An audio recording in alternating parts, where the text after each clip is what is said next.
talks. The other is a general coffee break chat where people can meet freely. Or you can stay in the main room on the main session and chat there. You can get in and out of the breakout rooms on your own. Consider that you leave the breakout room. To leave the room, you have to click leave room and then leave breakout room.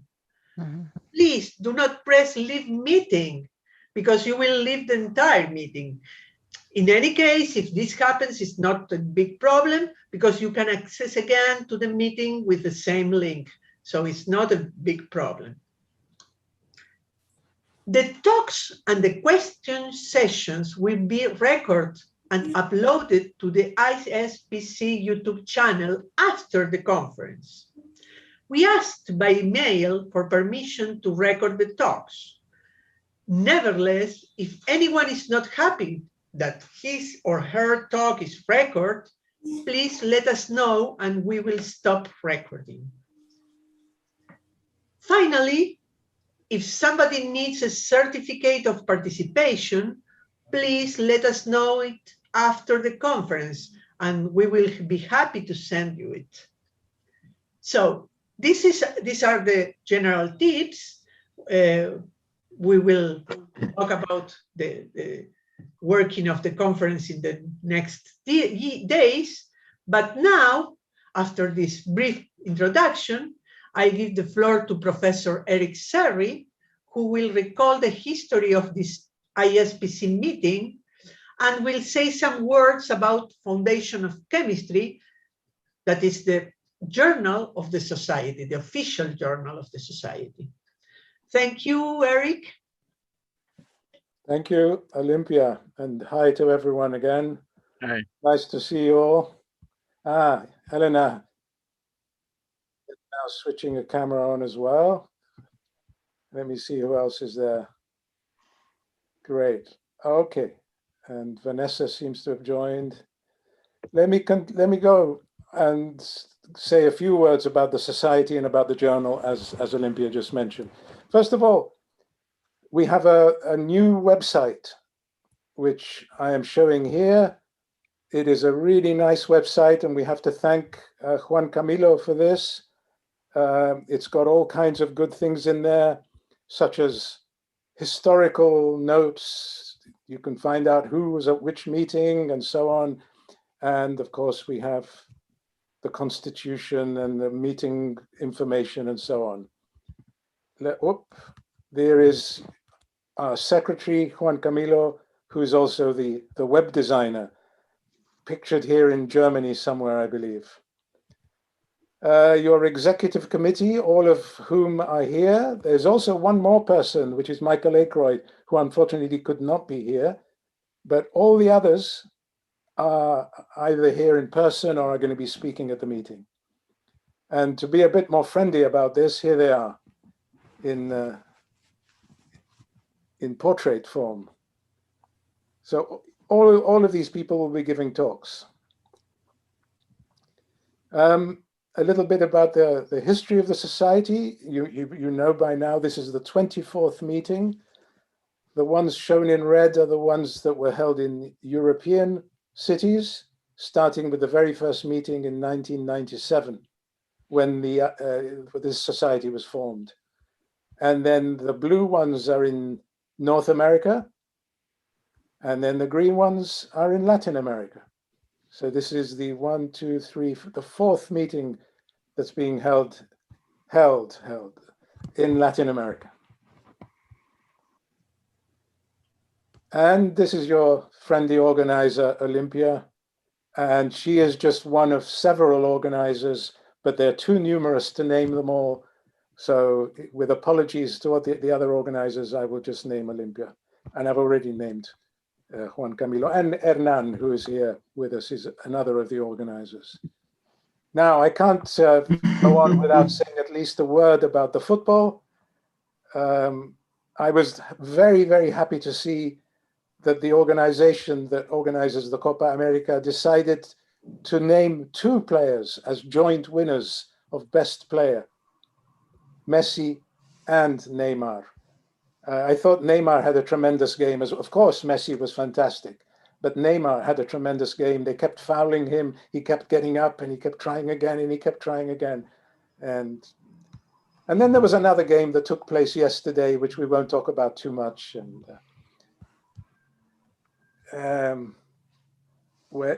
I said I wouldn't talk about it. Now, even though our first meeting was in 1997, there was actually a meeting before that, at least one meeting. You can see here in 1994, there was a meeting organized by Michael Ackroyd. In fact, 1994 is possibly the date of the beginnings of philosophy of chemistry as an organization. Even though ISPC hadn't been formed, you had people like the famous theoretical chemist from Italy, Giuseppe Del Re, spoke at that conference. I was there, and Klaus Rutenberg, who is still with us, was there. And here's another meeting. This one was in Germany in 1994. I apologize for the small writing, which may not be legible. And so 1994 is really the year when it all began. Here are the participants. You see how small it was in the very first meeting. And again, some of these names you may recognize, some of them don't seem to come to our meetings anymore. Now, had it not been for the pandemic, this would have been the 25th or silver anniversary of these meetings. So next year will be the silver anniversary of ISPC, or at least the silver anniversary of the meetings. A little bit about the journal now. The first volume appeared in 1999. We're currently in volume number 23. This is the table of contents of volume 1.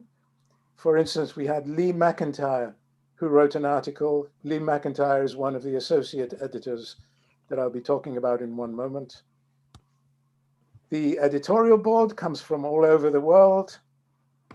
In fact, we have as many as 13 countries represented on the editorial board. We're still looking for more representation, and you can see that Argentina is on top of the world here. For some reason, I can't imagine what it could be. Here is the table of contents from the most recent issue. We've adopted the style, which I believe was started by Angewandte Chemie, of having these little icons on the side of an article. At least if the article has images. If it doesn't have images, we can't do that. I'm very happy to say that we have a new associate editor for theoretical chemistry, who has literally just joined us. And this is Sharif Mata. Here's some information about him. He's a specialist, as you can see, in theoretical chemistry, quantum chemistry, computational biochemistry. Here are the existing associate editors, some of whom will be speaking. I see Marina is amused by the picture that I found of her. Grant Fisher, Lee McIntyre, and Jean-Pierre Lored. I was in Italy having a nice big lunch there with my family, so that's why I look so happy. There you go. There you go. Now, here's another picture of Marina. Marina is also, as well as being on the editorial board, as well as being an associate editor, she's the book review editor. And I just want to make a quick pitch for book reviews. We've been building this up, or Marina has been building this up, and it's a rather successful aspect of the journal. And so if you see a book that deserves to be, or you think deserves to be reviewed in the journal, please let us know. If you feel like reviewing a book, please let us know. And this is working rather well at the moment. I should just mention that there will be a special issue of the journal which will contain papers from this meeting, and Olympia will be sending out call for papers and so on. And she will be, I hope she agrees, to be the editor of this special issue. And I thank you for your attention to this little presentation. If you have any questions about the journal or about the society, I can do my best to try and answer them. But there are, of course, other people here who can answer questions as well.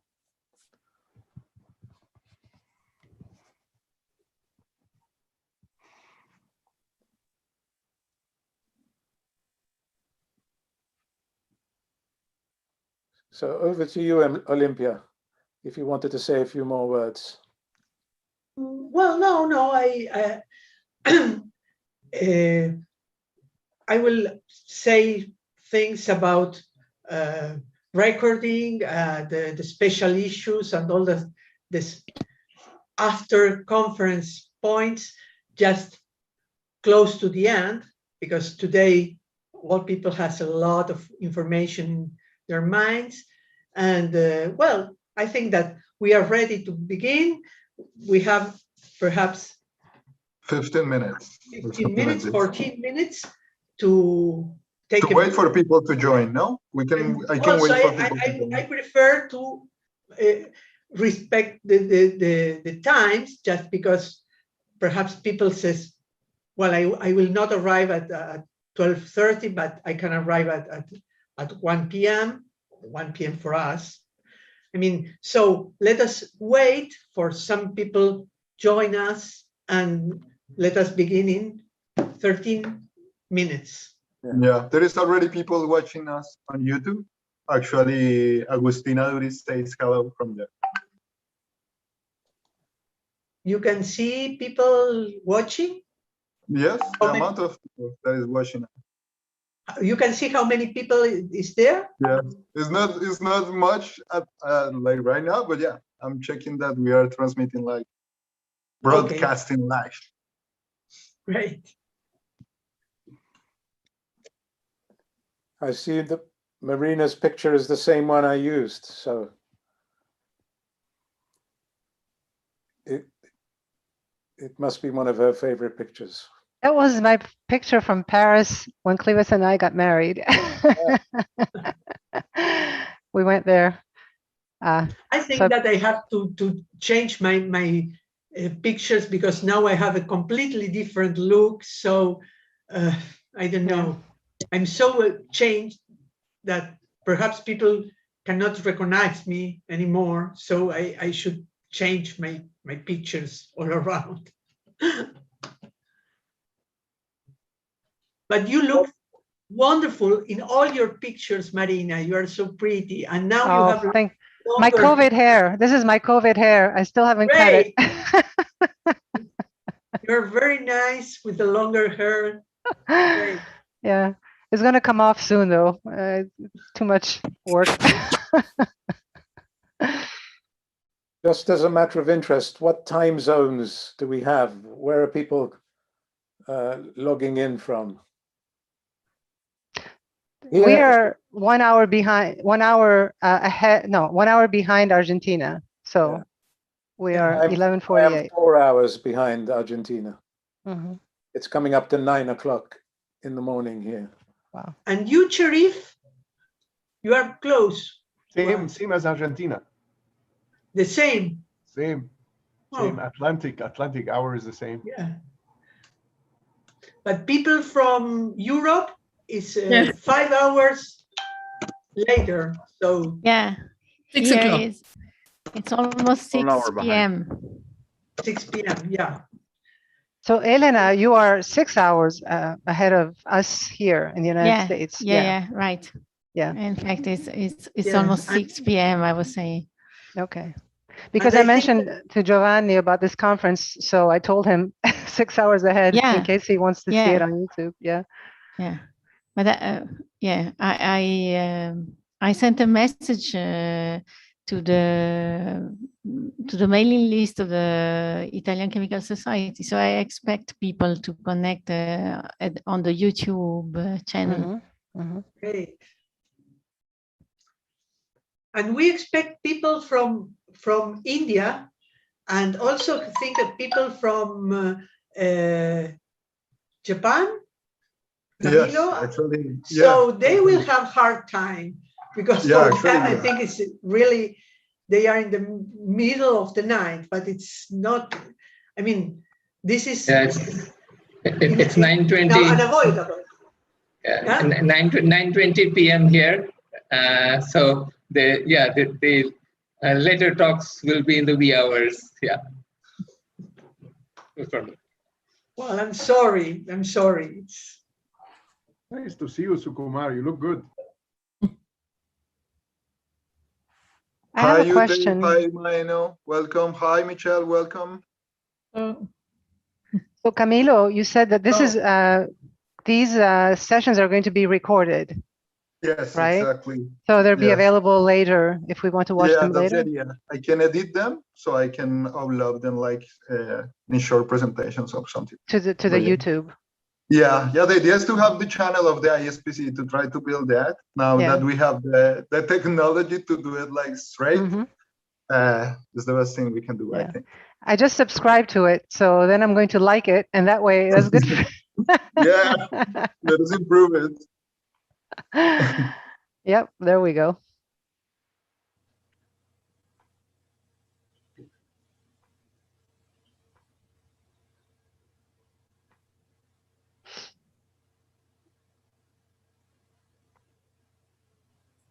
Hi, Michelle.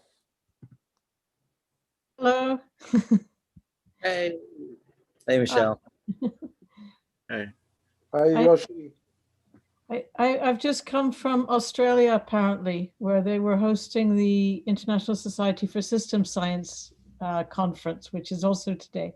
So I've been in conference for about 4 hours now already. So wow. Now I shift to Argentina, so it's very nice.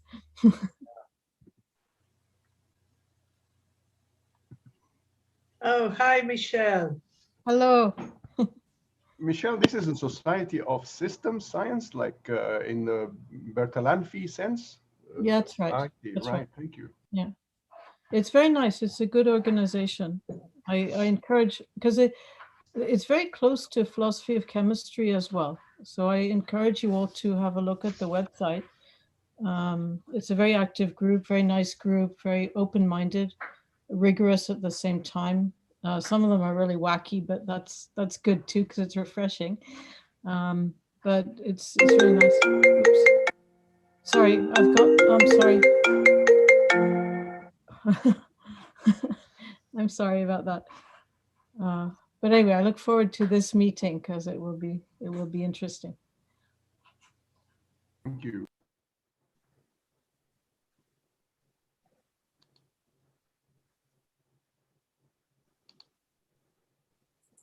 Okay, we continue receiving people. So just a few more minutes to start again, please.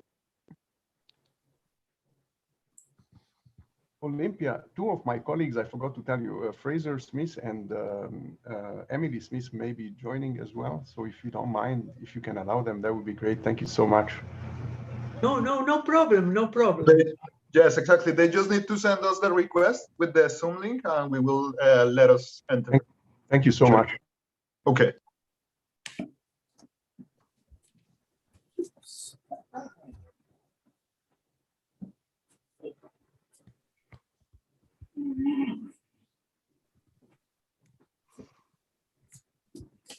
So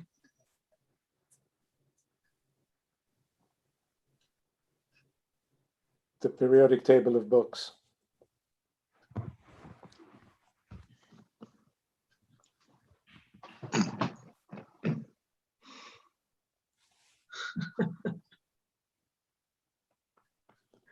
In case you didn't get the title.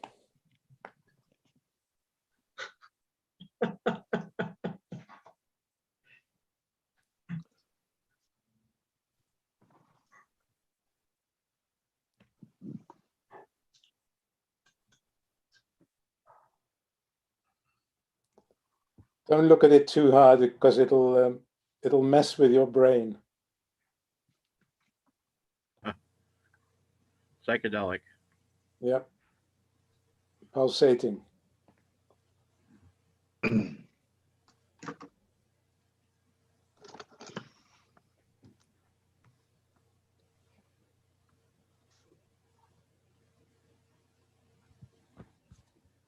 Has Hasok seen that image?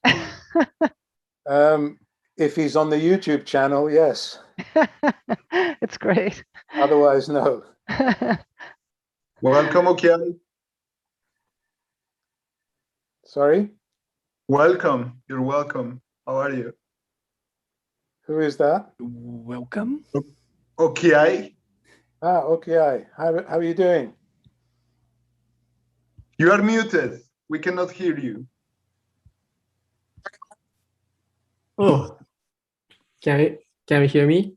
Yes, we Yes, can. perfect. Yeah. Welcome. Yeah. Nice to meet you online. Yeah. Well, Vanessa wrote in the chat that she had connection problems. She's trying to log in again. Let us hope that she can. And here is Guillermo. Hi, Guillermo. Hi, Olympia. How are you? Hi. Hi, Guillermo. Hello, Eric. How are you? Very well, thank you. That's good. Let me try to put the screen in the right side here. What time is it over there in Germany? It's almost 6 p.m. Yeah. Oh, how can I put this here?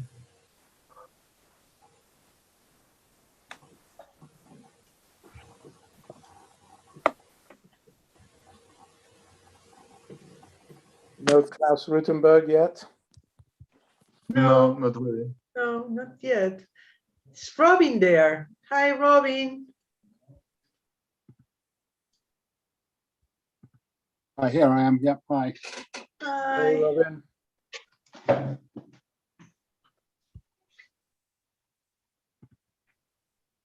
So, 26 people.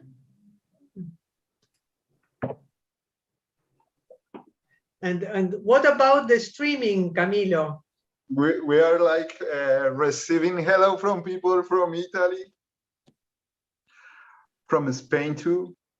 So it's working. Great. I feel like I'm working at radio now, like in a YouTube channel or something. Great. So we are very close to the time.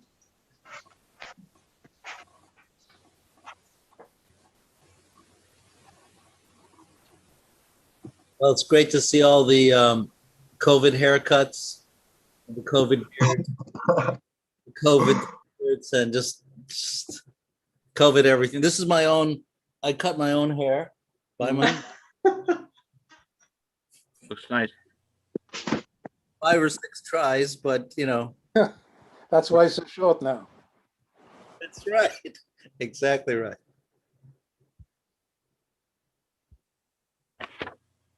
Otherwise, nothing. It's all the same on the inside. The news of pandemic. We learned to make a lot of things. I'm cooking. I never cooked in my life. And now I have to cook. I'm a better chef now too. I'm practice. Yeah.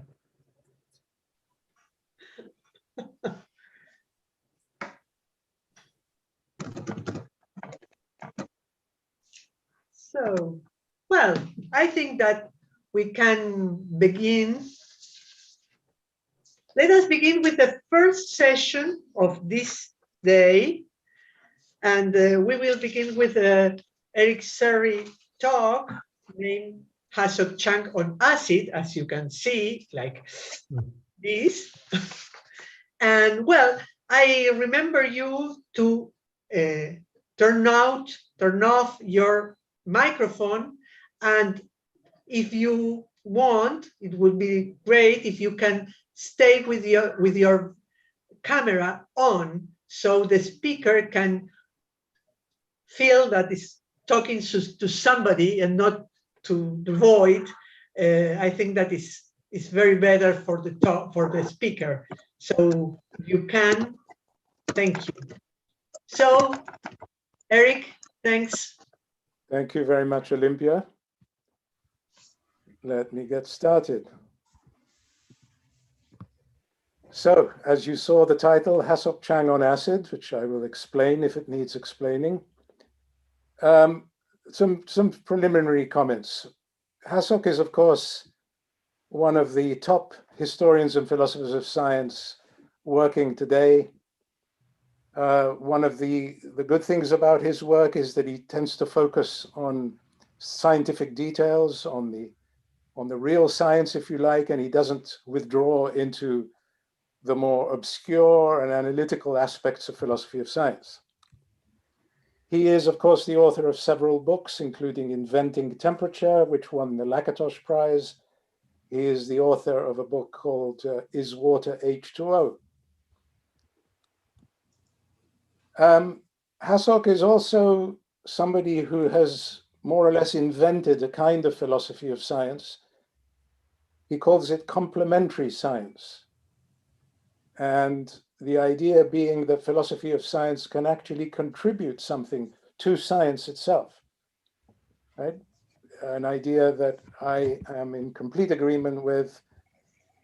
And having just a slight, yeah, good. Hasok's PhD work, as you may know, was at Stanford University, which is the home of the Disunity of Science School. I mention this because I'll be coming back to that thought, because I think it's had an influence in the way he thinks about science and philosophy of science. He was trained as a philosopher of physics, but as you may know, he has made a number of what I would like to call excursions into chemistry. I am going to focus on one aspect of his work on chemistry, his work on acidity. The provocative title is intended literally because Hasok has written about acids, and maybe more generally because I believe that Hasok may be hallucinating about certain aspects of acids. I should say at the outset that Hasok and I have been friends for a very long time, almost 30 years now, and I intend this as a form of constructive criticism, and I hope he doesn't mind me launching into this. As I've already said, Hasok puts a lot of attention on scientific details. He has worked in such fields as thermometry, the scientific revolution, electrochemistry. He's even repeated some classic experiments in some of these fields. However, and this is just my view, I believe that in some instances he may be imposing his philosophical views onto the science, and perhaps being a little selective about which parts of science he chooses to focus on in support of his philosophical and historiographical views.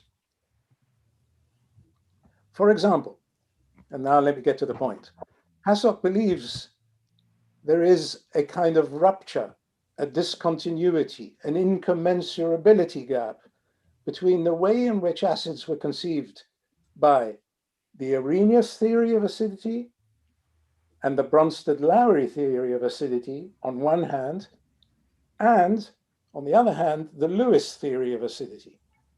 For Hasok, there is a rupture that comes in once we move to the Lewis theory. Hasok also rejects quite firmly the notion that Lewis's theory represents a genuine generalization of the two previous definitions.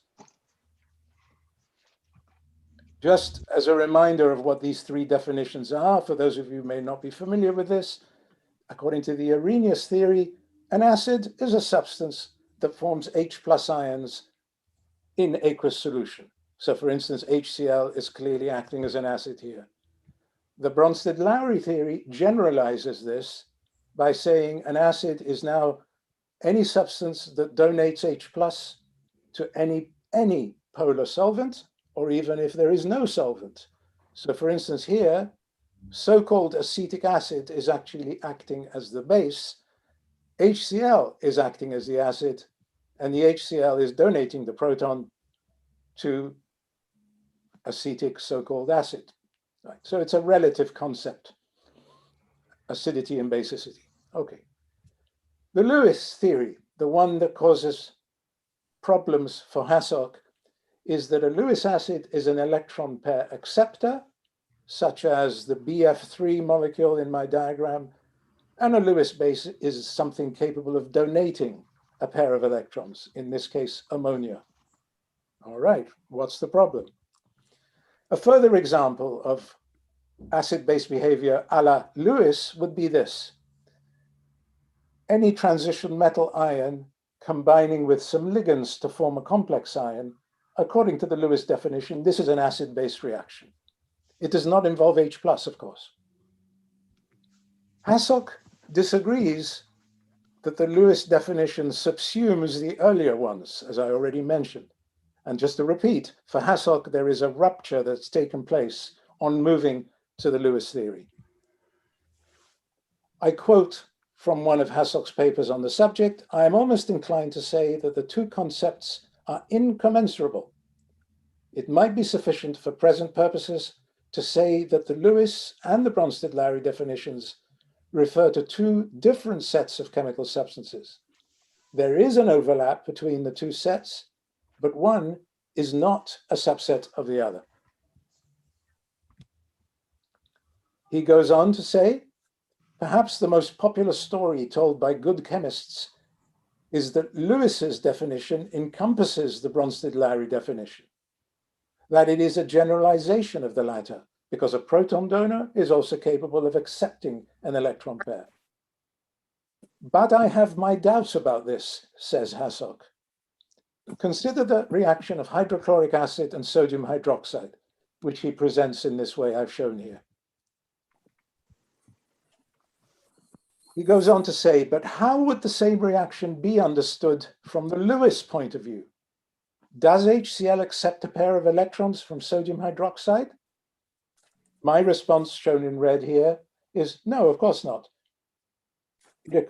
HCl, or more specifically H+, accepts a pair of electrons from the OH- ion, which exists in aqueous solution. He goes on to say, that is not obvious, since the HCl molecule does not have an empty orbital into which to accept an electron pair. And my response, shown again in red, is yes, but H+ does have an empty orbital. It has an empty 1s orbital. He goes on. At any rate, nearly all of the HCl in aqueous solution will be dissociated into H+ and Cl- ions. So what must happen is that the H+ ion accepts the electron pair from the OH- ion. Good. He seems to understand that. He seems to agree with that. But what then is acidic? Is the H+ ion, not HCl, as a substance or a molecule, which is contrary to the Bronsted-Lowry concept.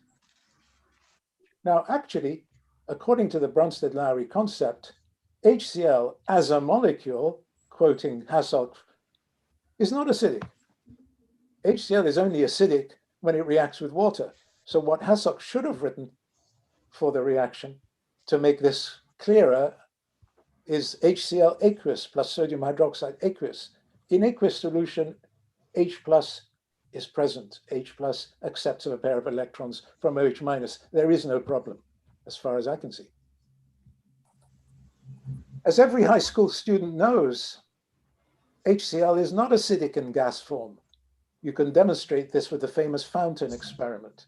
You have HCl, you make it contract, the water rushes in, litmus turns red. That's it. You've identified the acidity of HCl in solution, not in the gas form, not as a molecule. Now, there's another reason why Hassock doesn't believe that Lewis is truly a generalization of the previous definitions.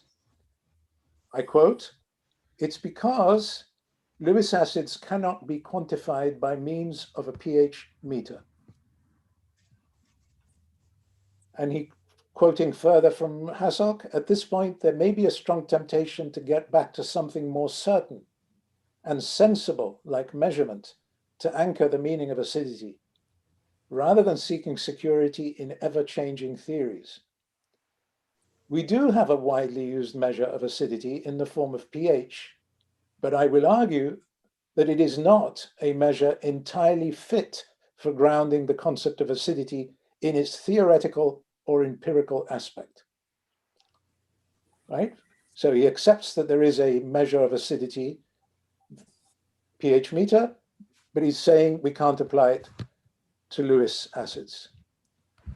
Now, this is what I take to be putting one's philosophical views ahead of the science. And Hasok has a long-standing penchant for such things as pragmatism, operationalism, experiments in general. And as he's just stated himself, he has a certain disdain for theories, because theories, of course, come and go. Another quotation, if you will indulge me further, from Hasok. pH only measures Bronsted-Lowry acidity and has no clear connection to Lewis acidity. And then he says, this is, of course, understandable, given that the definition and measurement of pH by Sorensen dates back to 1909, more than a decade before Lewis articulated his theory of acids. Okay? But that's not why pH doesn't apply to Lewis acids. It's not because the establishment of the pH scale was done more than a decade before Lewis's definition. There's a very simple reason why the pH scale is inapplicable. pH measures H+ concentration, which is part of the definition of Bronsted and Lowry. Lewis's definition does not involve H+ ions. So why would one even expect it to be quantifiable through measurements of pH? A further quotation from Chang. History aside, this situation raises a scientific and philosophical difficulty. Even if we assume that all Bronsted-Lowry acids are Lewis acids, it is certainly not the case that all Lewis acids are Bronsted-Lowry acids. It's true one way, but not the other. There are Lewis acids that lack any precise quantitative measure empirically. I think this is a non sequitur. The fact that not all Lewis acids are Bronsted-Lowry acids does not immediately imply that Lewis acids lack any precise quantitative measure. There are quantitative measures for Lewis acids. For example, so what if the acidity in the chromium 3+ reaction that I quoted earlier, or any complex ion formation, cannot be quantified with a pH meter? If so, and it is so, you can't use a pH meter to quantify that reaction, so much the worse for the pH meter. Right? It's not a reason, it's not a refutation that threatens the Lewis definition. A further quotation from Hasok. What does the degree of Lewis acidity mean, even theoretically? It would have to be something like the propensity to accept electron pairs, but there would be several different theoretical ways of making that notion properly quantitative, not to mention linking those ways to performable measurement operations. This situation is unacceptable. Actually, there is a perfectly good way to quantify Lewis acids. Take the example I showed earlier of the chromium ion reacting with 6 cyanide ligands. We can write a case stability term for it. The terms on the right-hand side are easily measured. Right? There is a way of quantifying Lewis acids. As far as I'm aware, Hasok has never mentioned stability constants in his many writings, and he has several papers in which he talks about acidity. Or, moreover, The same general approach, namely equilibrium theory, which is what you use when you set up stability constants, of course, can also be applied to the earlier definitions, whether it be the Arrhenius definition or the Bronsted-Lowry definitions. Yes, I get the fact that I'm 5 minutes away. All right, thank you, Olympia. Chang also quotes somebody called Bates, who has written the book on pH measurements back in the 1930s. Bates says, with the perfection of chemical thermodynamics, it became evident that Sorensen's experimental method did not in fact yield hydrogen ion concentration. The numbers obtained were not an exact measure of the hydrogen ion activity. I highlight the word activity, and I will explain in a moment why I'm highlighting that word. Chang's comment on this is to say, all in all, the correspondence between the theoretical notions of acidity and the methods of its measurements has been and continue to be less than tight. Now, this term activity is, of course, a technical term in thermodynamics that I don't know, but it appears to me that Hasselt may not be familiar with that term.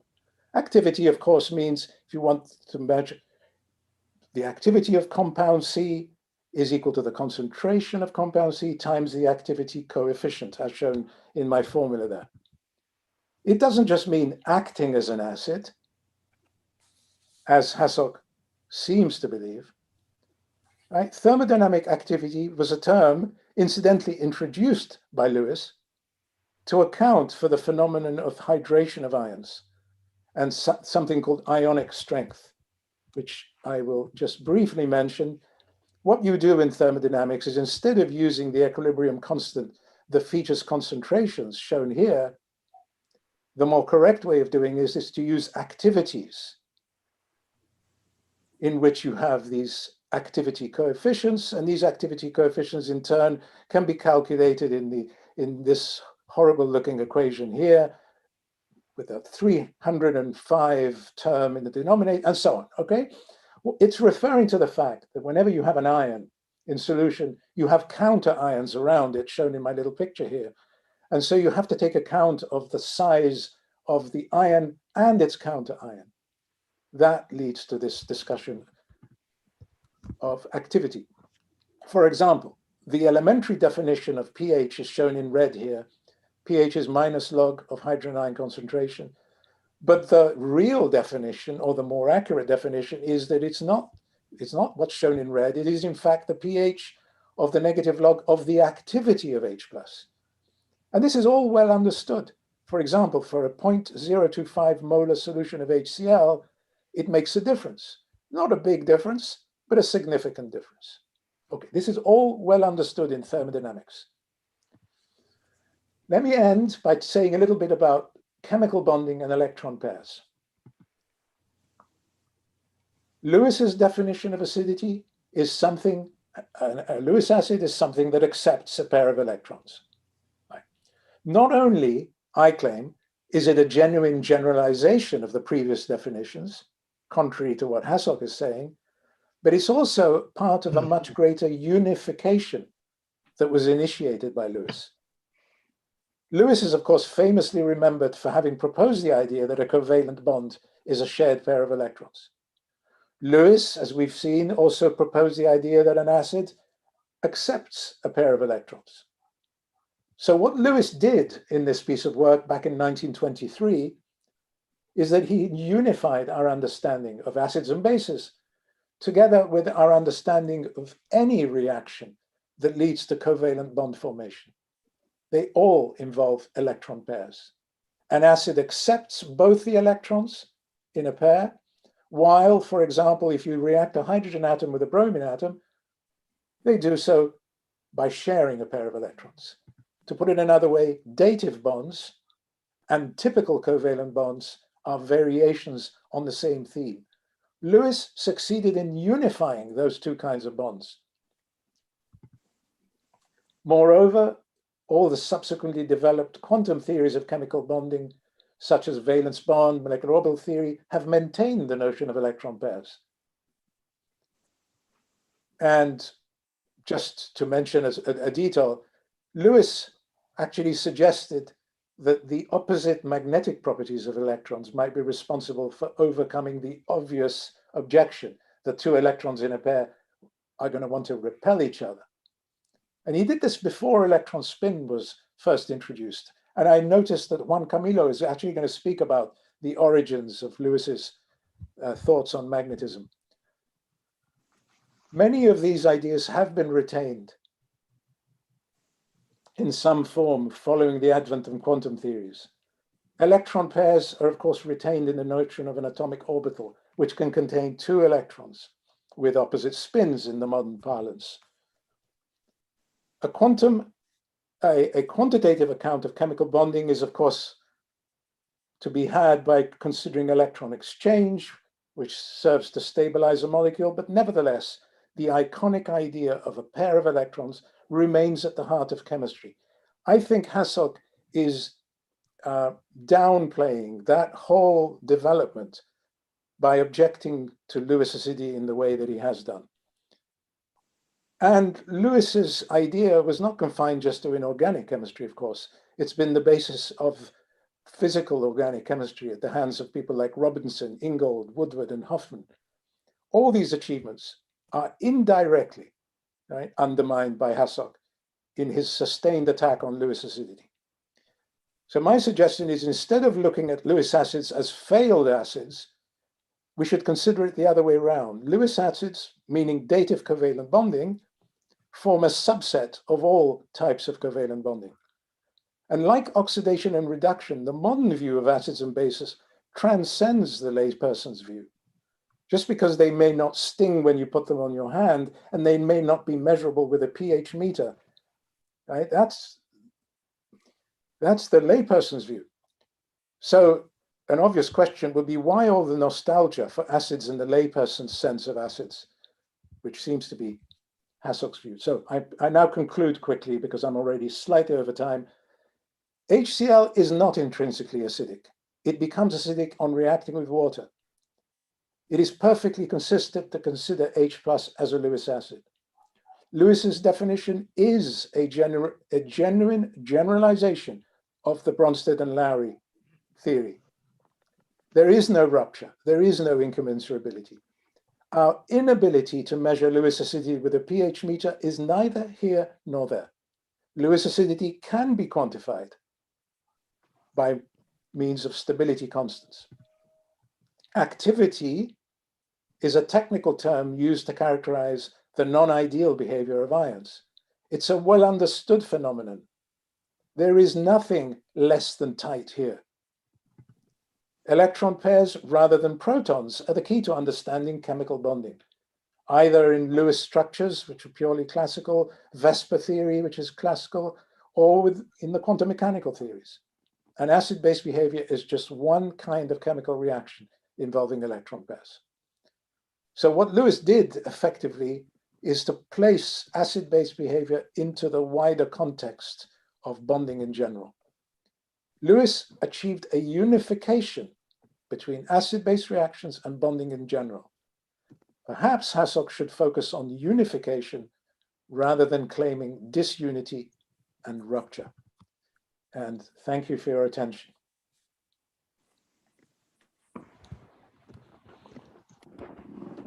Thank you very much, Eric.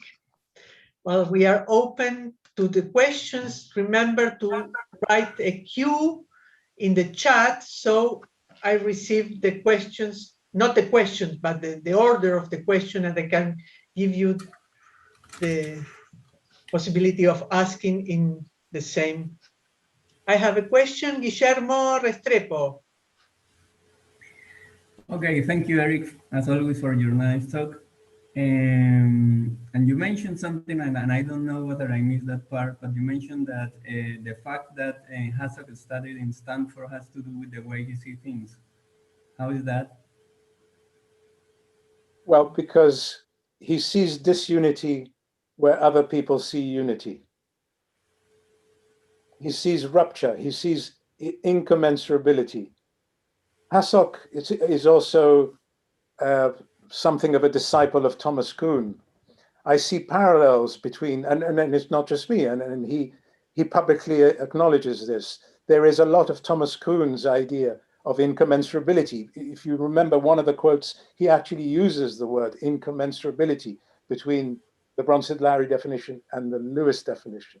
I don't believe there is incommensurability either here or in general.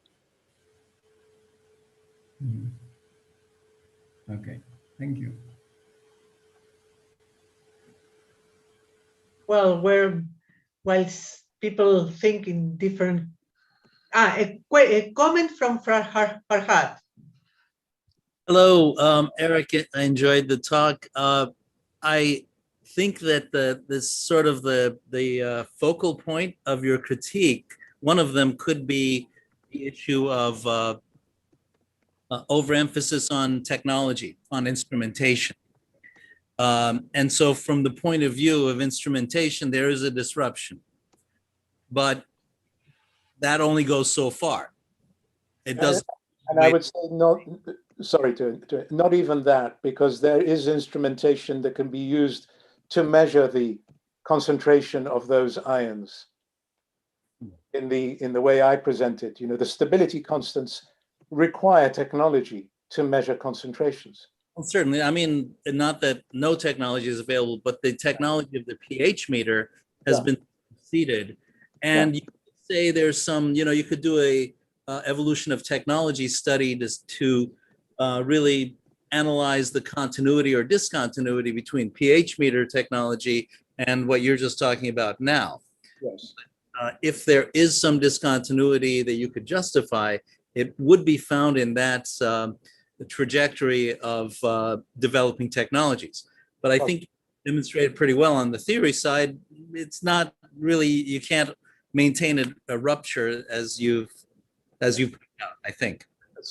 Sorry to insist on the point, but not just on the theory side, even on the experimental side. A pH meter measures H+ concentration by definition. If an acid doesn't produce H+, such as Lewis's acids, then why would we want to use a pH meter? Why would you expect a pH meter to work? Right? It's a non-starter, in other words. And for Hassock to point out that this is a limitation, I find absurd. Well, what do other people think? Do you agree? Do you think I'm being unfair? Is Klaus there yet? Klaus wrote a paper with Hassock on acids. I was hoping he might be able to come in and comment. Well, let us continue with the questions and then we can go to the room and chat about this. I have some comments, but I'm the chair, so I can't. So, Sheriff. Yeah, thank you very much, Eric, for a great talk. I have a comment and a quick question.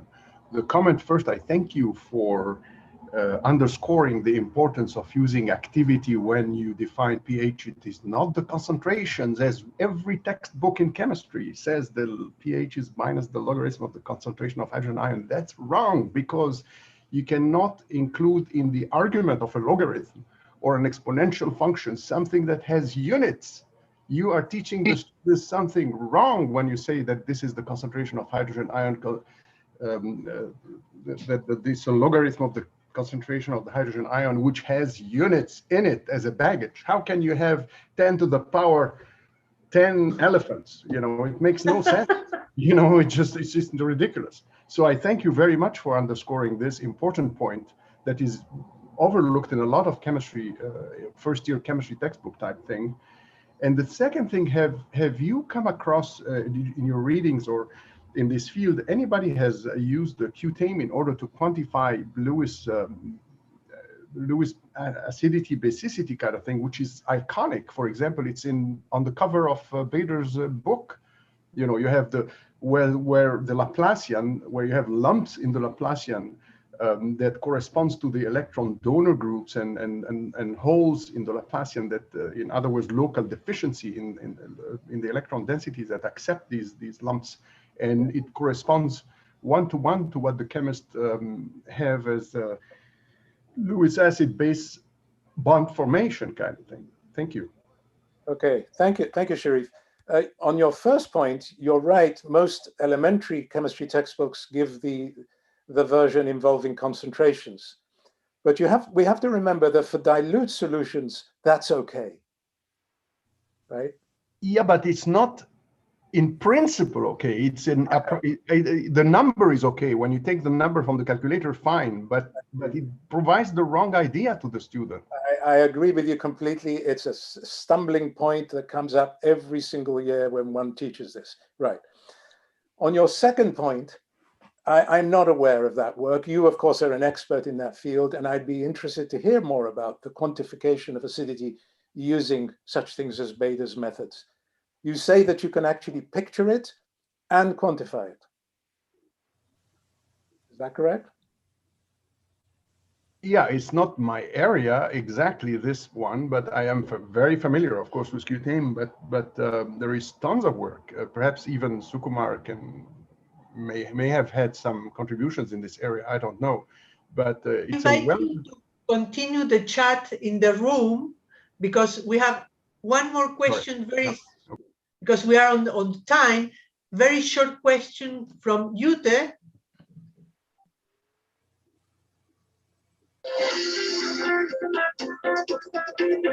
Sorry, what is this music? Okay, yeah, no, very, very brief. I mean, I found that very interesting that you present Hassok as a philosopher who seems to be unduly influenced by a philosophical preference and thus even overriding the experimental or empirical focus that he has otherwise. And would you agree that this is what exactly happened here? And from the little I know about acidity, I completely agree with you. It was, I think, utterly convincing. And as was the demonstration that here a philosophical preference plays an undue role. Thank you. Yes, that's exactly what I'm claiming. And I'm saying he is known for his attention to scientific detail. And yet, on this point, I would be very, very interested. I've not presented this to Hassok, and maybe he's on the YouTube channel and can respond at some point. I will eventually publish the paper. I'm eager to know how Hassok would respond to all of this. He is not, in this instance, really attending to the scientific details. Mm-hmm. I plan to eventually look into other areas that he's written on in his What is H2O book. He makes a number of similarly provocative claims, such as that phlogiston should never really have been given up because it was productive, or it would have been productive. It would have led us to the discovery of electrons sooner than we discovered them, for instance, which is a rather Whiggish claim, by the way, because you can only say that because we now know what electrons are. But that's another story. But that's another line of development.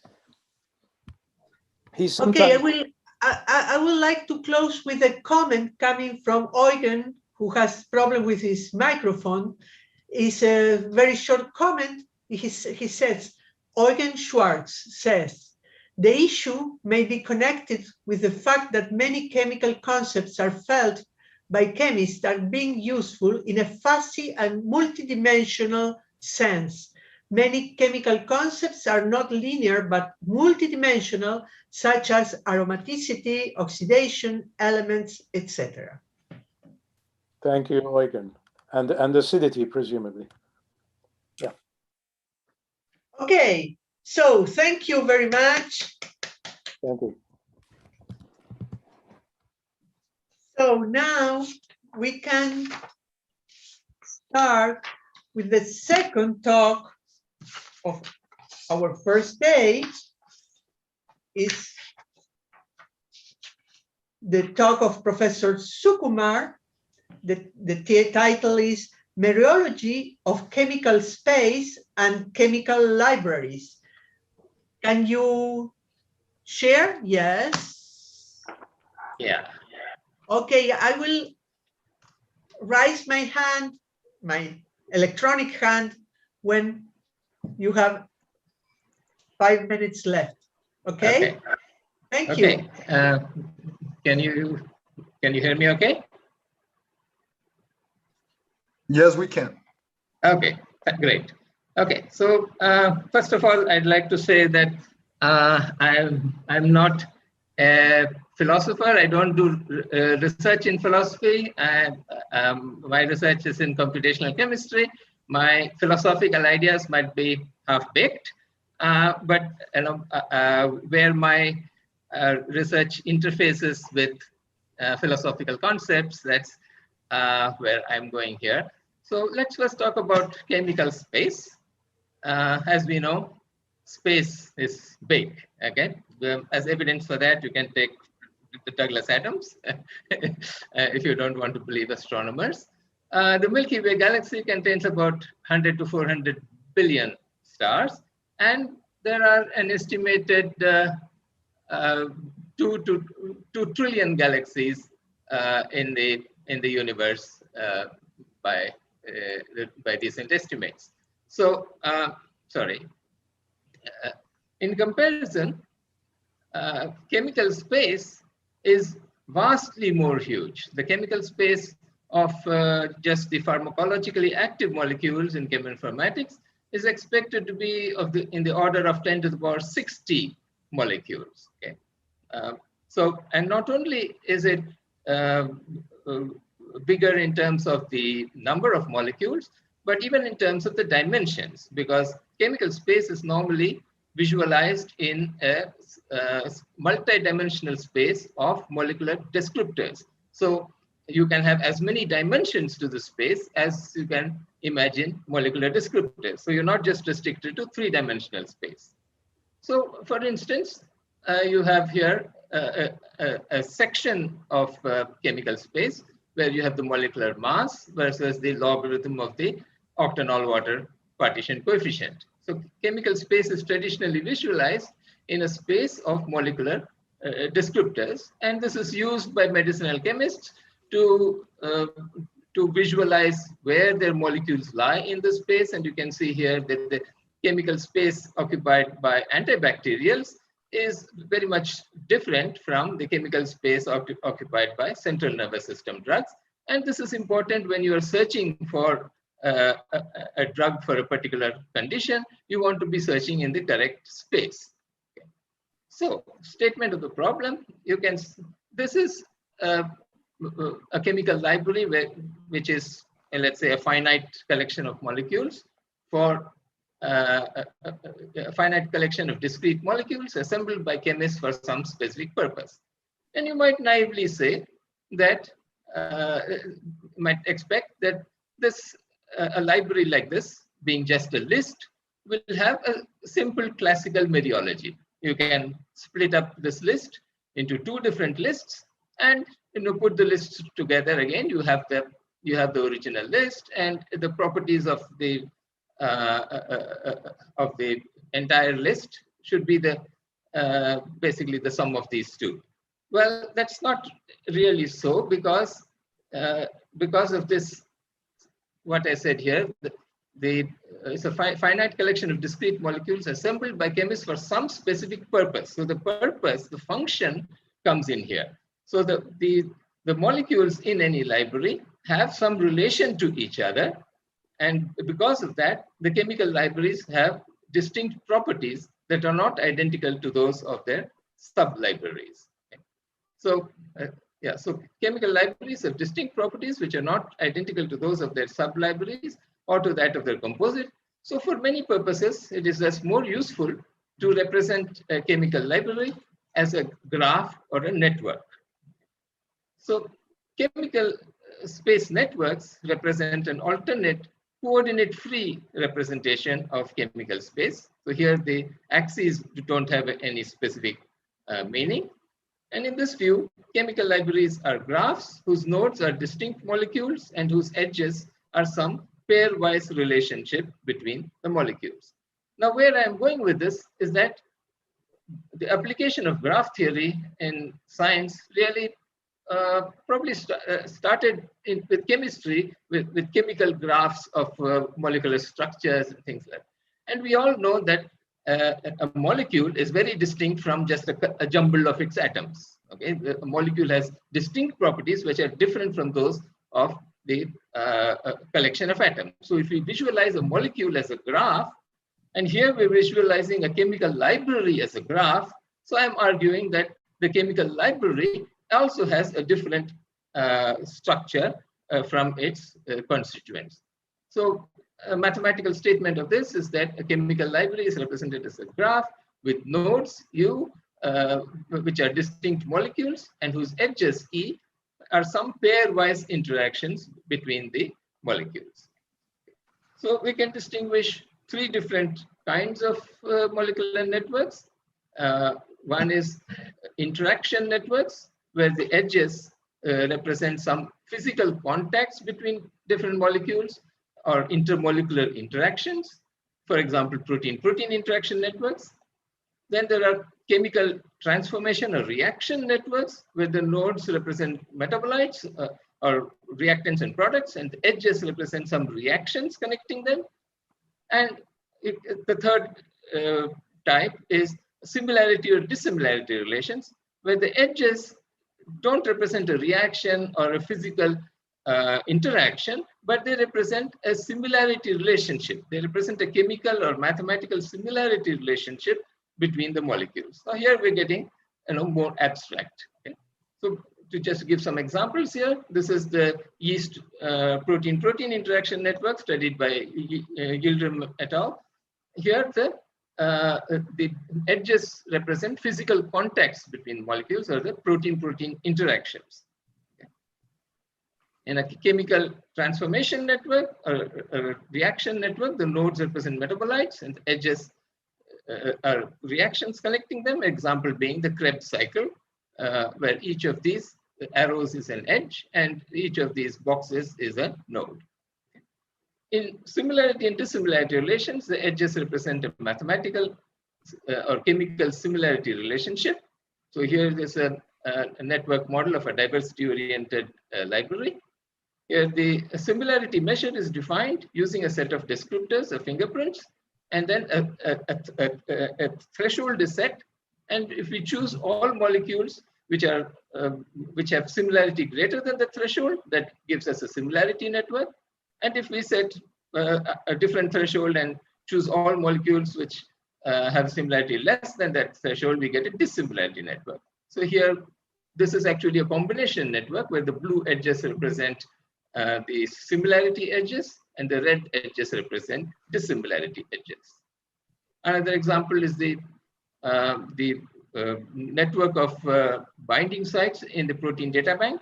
So we took the 108,000 odd binding sites from the protein data bank and computed shape property signatures using the BESD algorithm, which accounts for the distribution of polar and apolar regions and electrostatic potentials on the surface of the protein binding site. So this is a binding site similarity measure. It's not a whole protein similarity measure, it's a binding site similarity measure. So if two proteins, like say this protein and this protein, have an edge connecting them, that means that their binding sites are similar. Okay? So we expect that a ligand which binds to, let's say, this protein will also bind to or has a high probability of binding to these proteins because they have similar binding sites. So this it makes it useful for drug repositioning, so that if you find a drug for one condition which acts on one particular protein, then you can try that drug for the other proteins which are similar to it. Okay. This is another such network of the SARS-CoV-2 main protease. It's the protein ligand binding site network computed by my postdoc Sagar Bhaiye. So this graphical representation of chemical libraries makes it easy to understand the non-classical mereology in the same way that a molecule consisting of atoms connected to each other by bonds is clearly more than just the sum of the individual atoms. And this non-trivial mereology of chemical libraries gives rise to a distinct eigenvalue spectrum that can be used to quantify the degree of randomness or otherwise of a chemical library. So just briefly to recapitulate some ideas about network theory, the most fundamental measure of a network is the degree, which tells us how many links a node has to other nodes.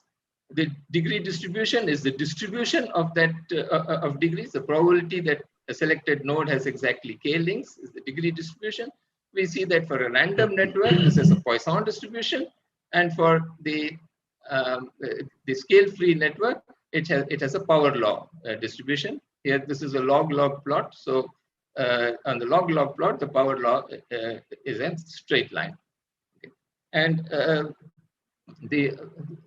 another measure is the clustering coefficient, which is the number of triangles that pass through any given node. So C of k is the average clustering coefficient of all nodes with k links. And we can see that this distinguishes scale-free networks from hierarchical networks, which again on a log-log plot has a straight line, because the clustering coefficient for a hierarchical network, it goes as k to the power -1. So we studied the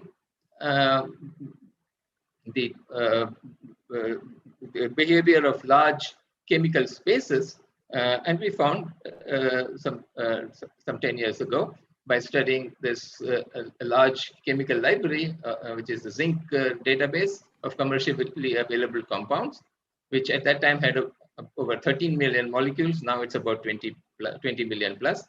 That we see a linear relationship on a log-log plot of the degree distribution versus the degree, the probability of the degree versus the degree. The molecules here are represented as nodes, and the connections between them are defined by an atom type similarity measure. So it's a similarity between the atom types in each molecule. And the degree distribution follows a power law, which is k to the power minus lambda. Lambda is the power law exponent, and that gives a straight line, because log p versus log k has a slope of minus lambda. Okay. Now, a useful measure to compare different libraries, which may have different molecules and which may be described by different sets of descriptors, is the edge density. And we can show that it has been seen that the edge density versus the threshold varies smoothly in this kind of arctan distribution. So the edge density is the fraction of pairs of nodes that are connected by an edge. So the maximum number of possible nodes is NC2, which is n into n minus 1 divided by 2, and is the total number of nodes or total number of molecules in the library. So the edge density is just going to be equal to the actual number of edges divided by this maximum number, right, or NC2. And can see that it's a function of the similarity threshold. So we compare networks with the characteristics, the network measures versus this edge density on the x-axis. So this is the degree centralization, which is the average deviation of node degrees from the maximum degree. And we can normalize to its maximum value for a star graph. And we can see that this is a chemical library, which is the library of glutaminase inhibitor molecules. And we can see that this has a much higher degree centralization. It consists of much more proportion of starry or hub-like nodes compared to this line, which is the bottom line, which is the Erdős-Renyi random networks. We can also see that some nodes have outsized importance due to their betweenness centrality. So betweenness centrality is the number of paths that go from one cluster to another. So clusters of molecules belonging to different, say, structure activity relationships are often not isolated into disconnected fragments, but are connected by chemical bridges, like molecules such as these, which account for a large proportion of the paths going from one cluster to another cluster. This is like, people who are, who you need to get to go through in order to connect to somebody else. Okay. These bridging molecules possess high betweenness centrality, describing the frequency of of occurrence of a vertex on the shortest path between the pairs of vertices to the network. Its mathematical form is given here, and we don't need to get bogged down with that. Finally, we'll talk about spectral graph theory and random matrix theory. So the spectral graph theory is the study of eigenvalue spectra of matrices associated with a graph.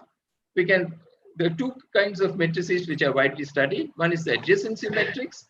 For a finite simple graph, this is a square matrix with zeros along the diagonal and off-diagonal elements being 1 or 0, depending on whether the pair of vertices is adjacent or not. So aij equal to 0 if I equal to j and diagonal, and equal to 1 if the I and j are adjacent, equal to 0 otherwise. If the graph is undirected, the adjacency matrix is symmetric. Then the Laplacian matrix is the diagonal matrix of the degrees d minus a. Okay, so it's equal to the degree if I equal to j for the diagonals, and equal to -1 if the nodes are adjacent, equal to 0 otherwise.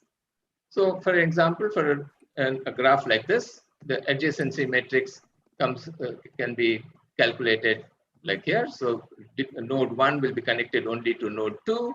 Node 2 is connected to node 1, node 3, and node 5, and node 6, and so forth. And since an undirected graph is symmetric with 0 and 1 entries, the eigenvalues of its adjacency matrix are real. The Laplacian matrix can similarly be calculated. So D is the degree. So this is node 1, this is node 3, and so forth. And if you subtract D minus A, you get this. And we can talk about the algebraic connectivity or Friedler eigenvalue of a graph, which is the second smallest eigenvalue of its Laplacian matrix. And its magnitude is a measure of the overall connectivity of a graph. So we can see that if a graph consists of disconnected pieces, then its secular determinant factors out. Its adjacency matrix factors out, and therefore the secular determinant, which is the determinant of A minus lambda I equals 0, this also factors out. So this will consist of a block, a 4x4 block of a determinant, which has 4 eigenvalues, and a 3x3 block. Okay? So in this case, this piece and this piece have a classical mereology. But this is not true for the nodes inside this piece or the nodes inside this piece. Okay? So to see that, if we take a node which is not connected to any other node in the network, it contributes 0 eigenvalue because all its off-diagonal elements with other nodes are 0. If you have an isolated edge, that is 2 nodes connected by an edge and not connected to any other node in the network, then that contributes a ±1 pair of eigenvalues. You can see that this will be the adjacency matrix of this piece. And so the block of the secular determinant will be minus lambda 1, 1, minus lambda. And so its solutions are lambda equal ±1. We can take that for triangles, and we can see that each isolated triangle will contribute an eigenvalue 2 and a pair of degenerate -1 eigenvalues. For a fully connected graph, this will reduce to 2, -1, -1. If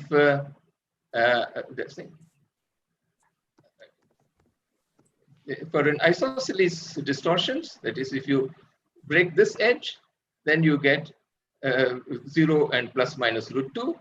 And if you break these edges, then you get 0 and ±1.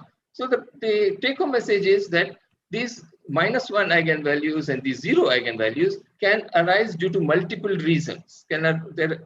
So it can arise from isolated triangles, isolated edges, and things like that. So there are many different ways in which these can arise. And we can look at varying the connection, and you can see how these transform into each other. So finally, coming to random matrix theory, which was introduced by Wigner in nuclear physics, and it's been used, it captures the universal and generic properties of the system. It has been used in various fields for complex networks, protein-protein interactions, metabolic networks, and so forth.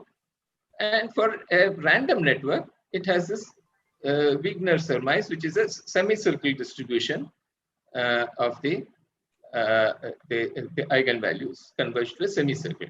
here we study the eigenvalues of the adjacency matrix for chemical similarity networks. And there are, so the spectral density is given by a formula like this. And we can see that for chemical networks, we have plots like this, whereas for the random network, you have a semicircle density. Okay, so the we have almost not time for questions if you don't finish. Thank you. 2 minutes more, right? So here so we can see that, so then there we can define short range correlations through the nearest neighbor and next nearest neighbor spacing distributions, and long range correlations through a measure called the spectral rigidity. We don't need to go into these formulas. We see that for different networks, they all follow this prediction of random matrix theory, which is a Gaussian orthogonal network. So this is for the glutaminase C library. This is for natural products libraries from the zinc database. So this is for the nearest neighbor spacing distribution.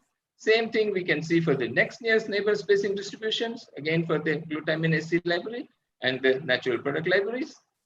For the ratio of consecutive spacings, again we see they all follow this Gaussian orthogonal ensemble. However, for the long range correlations given by the spectral rigidity, the glutaminase C network, which is a focused library, follows the Gaussian orthogonal ensemble, whereas the natural product libraries, which are more diverse libraries, they deviate from Gaussian orthogonal ensemble at high edge densities.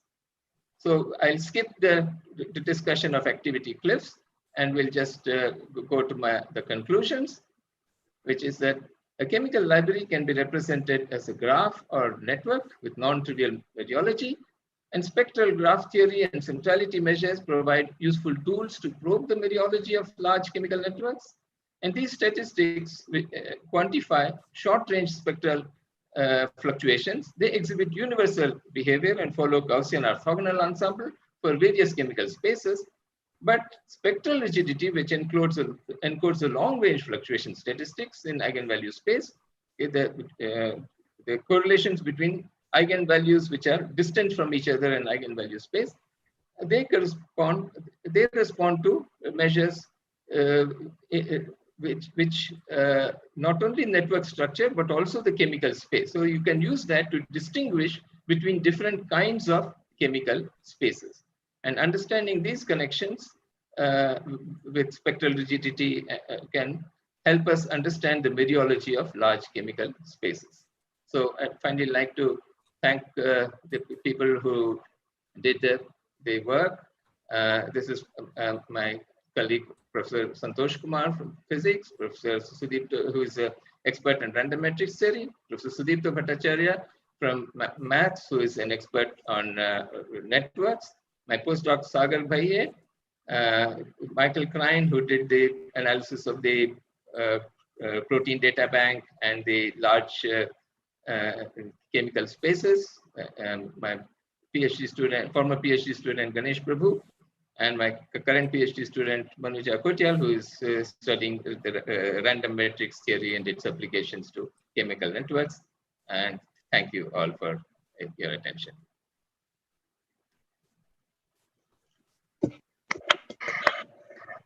Well, we have time only for 2 questions. We have 2 questions already because we have only 5 minutes. The first question is written here. It says, what is the conceptual definition of classical mereology apart from the mathematical definition you gave in terms of matrix factorizability? Okay. The way, okay, this may not be a formal definition, but the way I would say it, that is that the sum of the parts gives you the total. Okay, so if you have a bushel of wheat, you can divide it into 2 bushels, and they basically you can put them back together. So that's the thing, as opposed to components which have interactions among them or correlations among them, which cannot be unentangled in this way. Okay, thank you. And we have a final question from Guillermo Restrepo. Okay, yeah, thank you for the talk. I see that this is very interesting, that connection between chemical libraries, chemical space, and networks. I have several comments, but perhaps the most important one is that there are several works by Ron Harre and Jean-Pierre about the mereology or different mereological aspects of chemistry. And then the question is, what is the advantage of bringing this setting that you have shown of chemical networks from the perspective of mereology? What's the advantage for philosophy of chemistry and for chemistry of using this setting? Yeah, I think the different concepts of mereology have a relationship to the mathematical concepts of homomorphism and diffeomorphism and things like that. I'm not very very familiar with these, but I think that is where the studies have been done on graphs, on the subgraphs of a graph and so forth.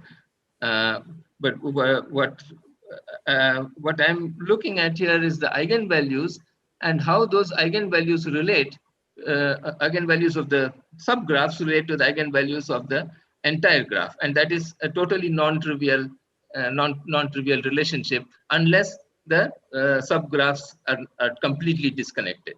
Okay, so even if you have a few connections between two subgraphs, that completely changes the eigenvalue spectrum. Okay. Yeah, that I understand, but I see that you are replying from the side of mathematics. You are telling me some advantages, or that those statistics are telling me something about the network. But I would like to know what's the insight we can get from that in chemistry and in philosophy of chemistry. Yeah, so for instance, the reason why we were studying this is whether we can use this kind of statistics to distinguish different libraries, or different kinds of libraries. So we're looking at focused libraries where you have a group of similar molecules for a particular target. So let's say anti-cancer molecules or something like that, and a diverse library which consists of all kinds of diverse chemicals. And we find that we can distinguish between these two classes of molecules from this eigenvalue statistics, but from the long range spectral, the spectral rigidity function. Okay, so some measures are able to distinguish them. I invite you to continue in the room, in the coffee break, because we are in time. Thank you very much. Thank you. So now we can begin or finish this session with the talk of Cherif Mata, James Anderson, and Lou Massa, non-nuclear maxima and the universality of Bright-Wilson's justification of the first Honeggenberg-Kohn theorem. Thank you, Cherif.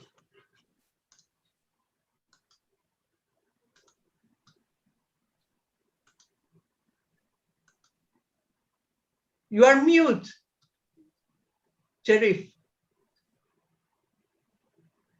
You are mute. You are the microphone.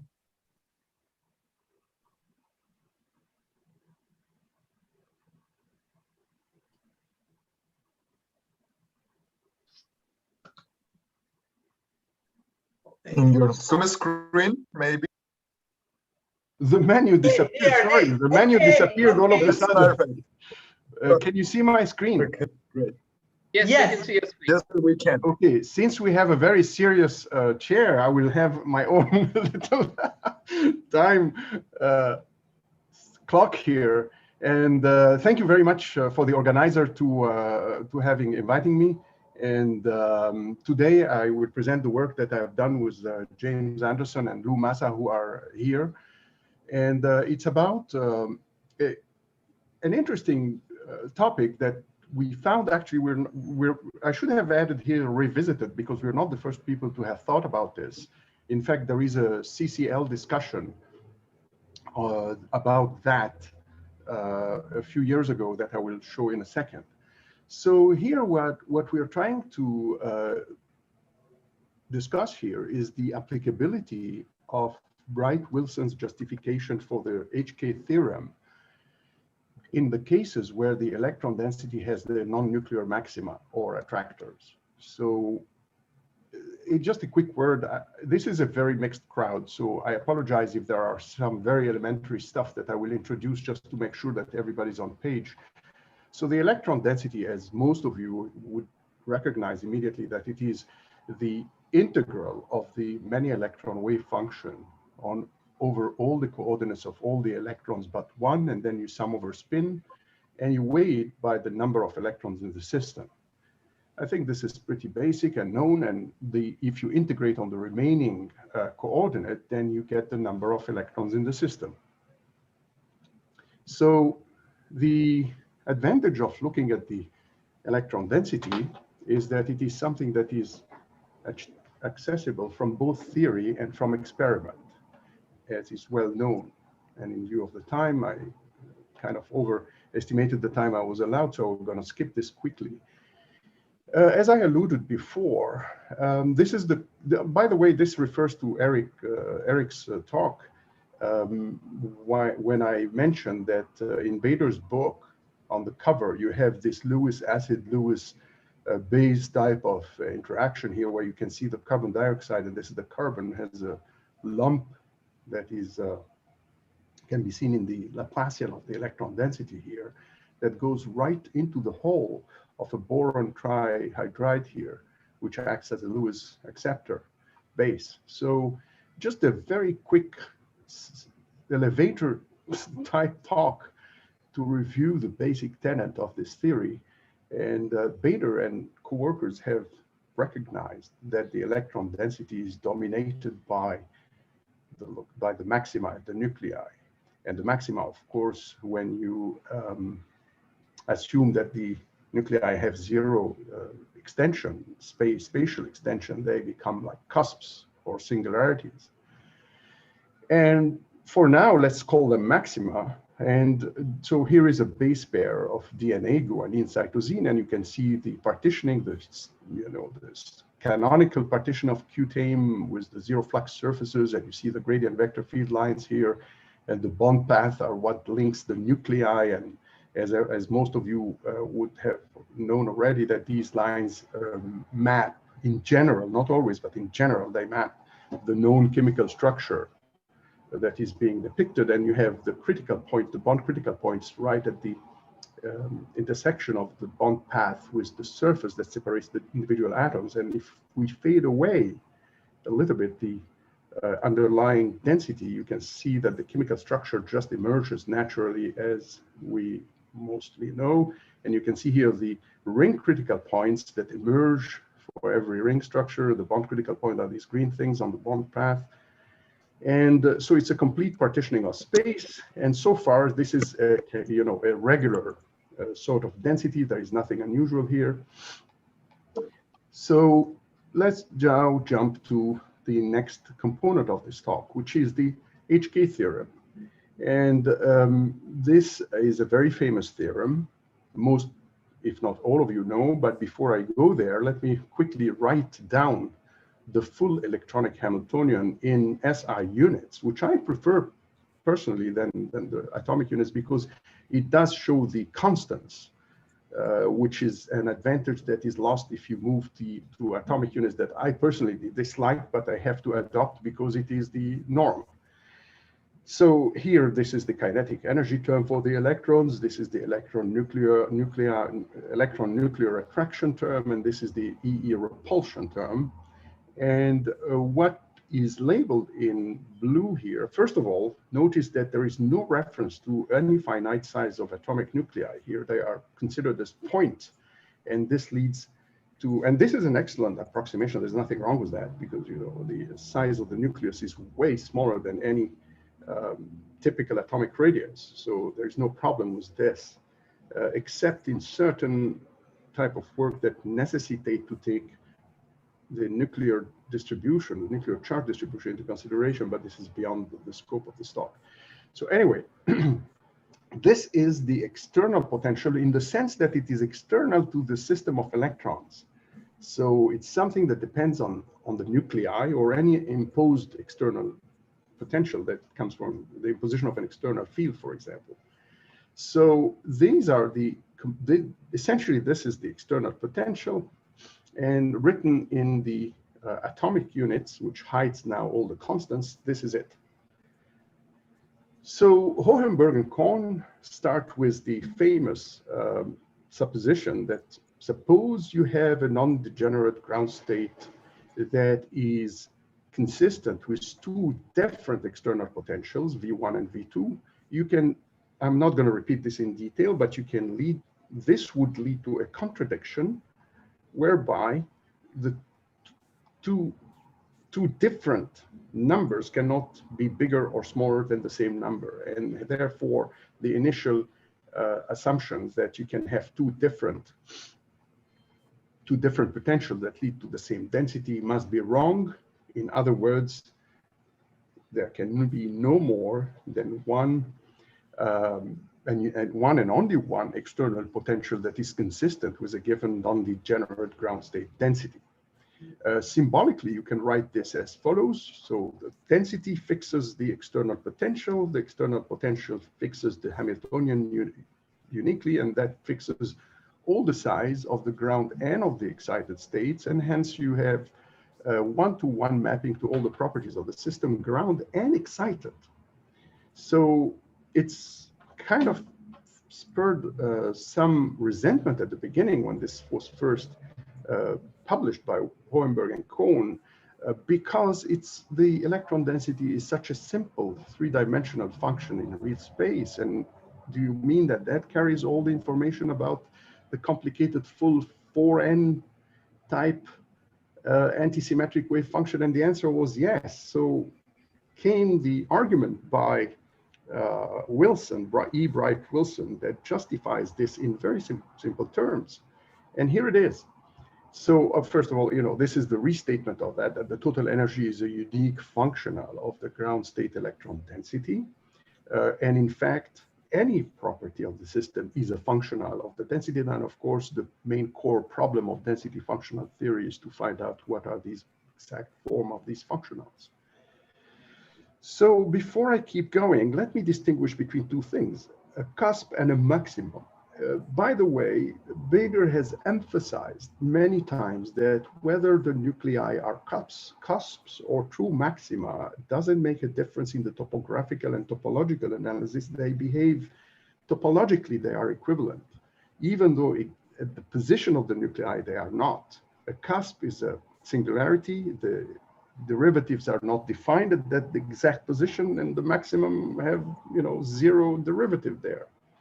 So here is the difference between a cusp and a maximum in a paper here that corrects for the usage of Gaussian basis functions in order when you need to have this behavior of cusp-like at the position of nuclei. Of course, it's cusp-like at the very, it's better approximation. In reality, they are not cusps because the nucleus is not a point. There is a finite size, but the cusp is such a great approximation that there are procedures to correct for the lack of the cusp in electronic structure, like in this theory. But here is a distinction, cusp versus maximum. So let's go back, remind you with the form of the molecular electronic Hamiltonian in atomic units. Here it is. And we have tacitly ignored the finite size of the nuclei in this Hamiltonian, and hence that will result in the singularities, in other words, the cusps. So we have cusps at the position of the nuclei, like here, the double base pair of the DNA. Here you have cusp here and there. So far, so good. So let's go to the Bright-Wilson justification of that. So first of all, by looking at these cusps, Kato came up in 57 with a derivation, a long and complicated derivation. The paper is quite difficult to read, and to me at least. But he proved that the atomic number is related simply to the behavior of the spherically average density, which is indicated by the bar here. This bar means that that rho is spherically averaged around the position of a given nucleus, and this is the average, the spherically average density also around that point. And this is just Bohr radius is a constant and minus. So in other words, this is in atomic unit, you can get the charge on the nucleus just by looking at the derivative, the derivative of the average of the derivative of the electron density nearby, and the value of that density at the position of the nucleus. So that's one piece of the puzzle. The second piece, so in other words, first of all, by just looking, you know, Yogi Berra used to say, you can see a lot by just looking. And here, by just looking at the electron density, whether it is calculated or coming from experiment, you can just count the number of nuclei, the number of maximum, and you get M. And by using the Cato condition, you can get also the atomic number, the identity that stamps the atom with its own properties. So here you go, you have fixed that, you fixed that, the position, because that you can just get it from looking, and the number and the Z. And furthermore, remember the first slide I gave in this talk is that the integral of the rho over all space is just the number of electrons in the system. So you also fix the summation limits of these guys. I forgot to put one here. I should have put here another arrow here. So in other words, you have completely specified the Hamiltonian. So no wonder that the rho determines the Hamiltonian, and hence everything follows from there, because then the eigenfunctions of the Hamiltonian are specified, and you've got all the properties of the system. So that's the crux of the Bright-Wilson justification of the Hohenberg-Kohn-Firth theorem. Now, something came later and disrupted this beautiful story, perhaps. In fact, I will show you that it didn't. That maxima does not only occur at the position of the nuclei, but also it turned out to be discovered by people like Carlo Gatti and other people, that it happens at non-nuclear positions. There are somehow the potential conspires, the complicated external and internal potential conspires so as to give rise to these non-nuclear maxima at non-nuclear positions. So here are two examples. You have the famous, the textbook case discovered by Carlo Gatti and co-workers is this lithium dilithium. And it is present in lithium crystals. I mean, you can add up lithium atoms as much as you want in any direction you want, and you will still find this non-nuclear attractor. Or the H3 plus type ion, whereby you have a non-nuclear attractor here and here, and the non-nuclear attractor, as coined by Richard Bader, are behaving completely like as if there was a nucleus there without having a nucleus. So they are bound by zero flux surface, as you can see here in the simple case of the lithium. You can integrate any property on this basin. You can get an energy for the basin through the application of the virial theorem that eventually leads to that the total energy is just minus the kinetic energy here. You can get a population, you can get spin densities, you can get all sorts of things. And it is bound by the zero flux surface as everybody else, and it can even share bond paths with other things. So here is a more complicated one. You have water dimer, the anionic water dimer, whereby it satisfies, for instance, the Poincaré-Hopf relationship. And it, the blue stuff here comes from the non-nuclear attractor basin, and it's still satisfied perfectly well, with the extra bond path that you created and everything. You still have the satisfaction of the Poincaré-Hopf relationship. Here is a more complicated case whereby, again, you satisfy, this is the hexadimer, the hexa complex of water anionic, and it still, of course, satisfies the Poincaré-Hopf. And here in this case, the more you add waters, the more the contribution of the non-nuclear basin to the energy and to the population of the system becomes significant. In this case, for instance, the basin associated with this NNA contributes something like minus 22 kilocalorie per mole of energy to the system, and it has about 0.23 electrons associated with it. So I'm sorry about this horrible slide, but this is essentially says that you know, this is just a basic bibliography of the beginning of the discovery here between Carlo Gatti and Bader.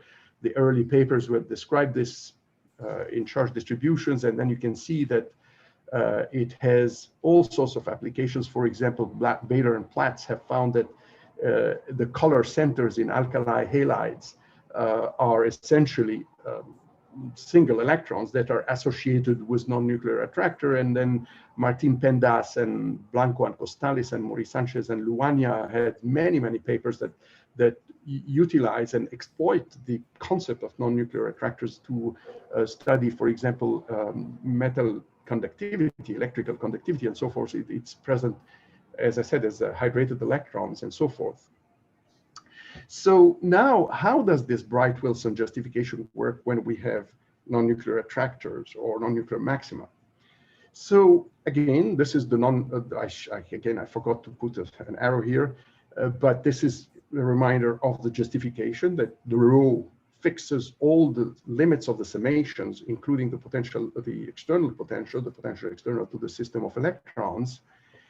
And so now what when we have a non-nuclear attractor? So this question dates back to the 2009, as far as we know, the authors of this present paper. And it was sparked by this thought-provoking discussion on the computation of chemistry list by Mikael Johansson, whereby he raises this question for the first time here. So we are revisiting that. So what Anderson and Massa and I have done is to try to apply the Cato condition and the Bright-Wilson experiment, two cases where you have these non-nuclear attractors. So first of all, we rewrote the Cato condition in this way. We removed the bar and just called the rho average, spherically average, as n. And when you do that, so we call this the Cato ratio. And the Cato ratio is, of course, dominated by this derivative. And if we focus on this derivative and write it explicitly, it vanishes typically for any well-behaved point. So when we insert that vanishing ratio in the original Cato, this vanishing derivative in the original Cato ratio, of course, it vanishes. Now, that might be well known and well discussed in math books, but we haven't seen it. We couldn't find it in the chemical literature. It could be trivial, sure, but it's not published yet, it seems. Maybe I'm wrong, maybe we're mistaken. The manuscript is still in preparation, so if someone knows about this before, please let us know, and then we will fix it. So we have some numerical tests of this. We have here Slater type calculation where we have used, where we are plotting here the spherically averaged density over different points as you approach a nucleus in atomic systems, whether you have an H atom and or a 1 electron krypton ion. So it's the krypton 35 plus ion where only one electron is left. So this is like a hydrogen ion with a much bigger nuclear charge, or in the case of a lithium molecule, or also here looking at the nucleus. No, we're not looking at the non-nuclear attractor here. And you can notice that all of them have the right cusp here. It's the derivative at the 0 position is undefined.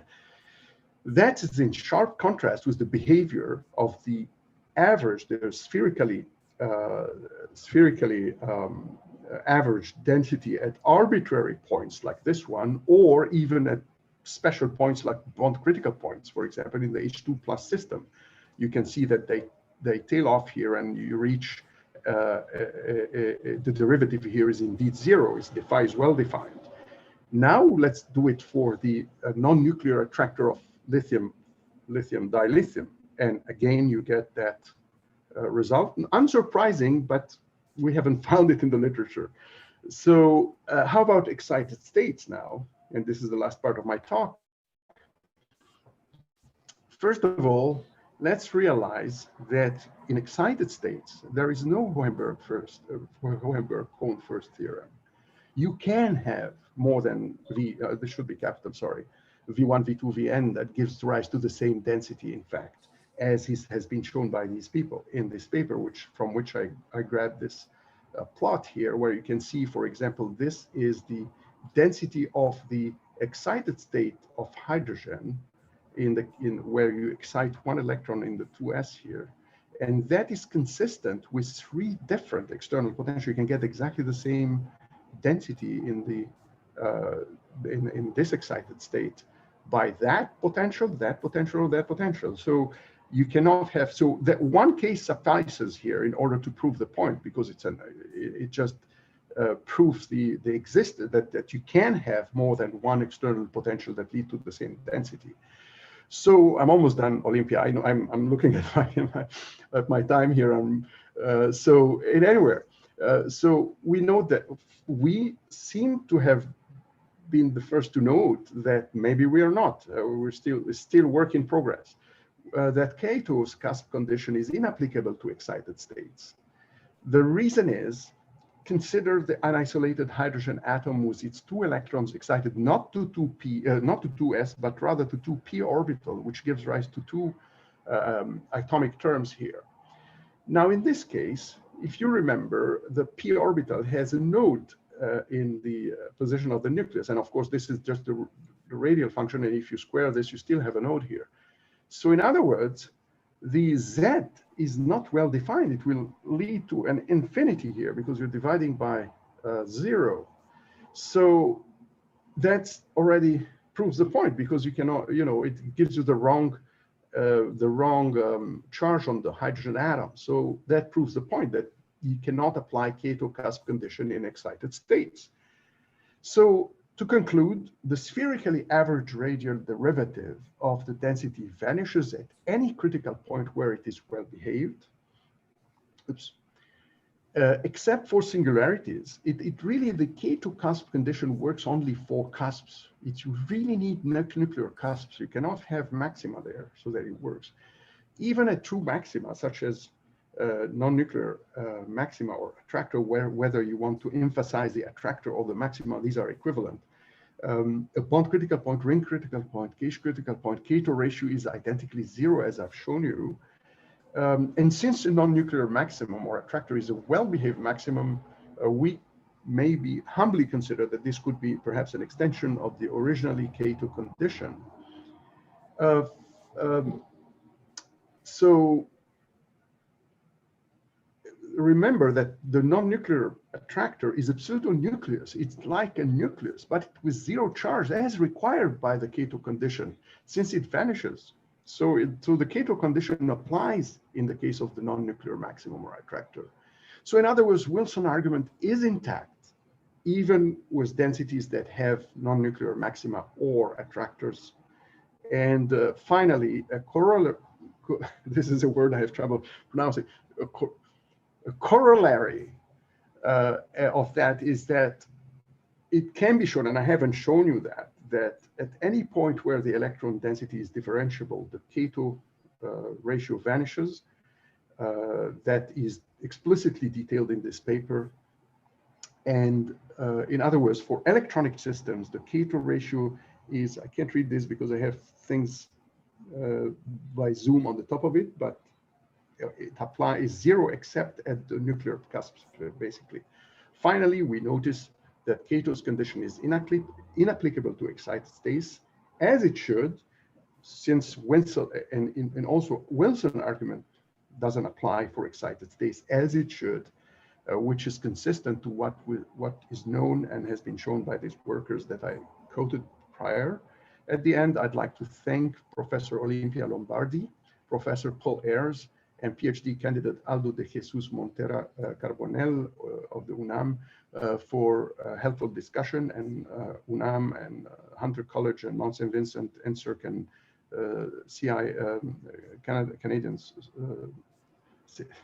Canadian Foundation for Innovation for funding.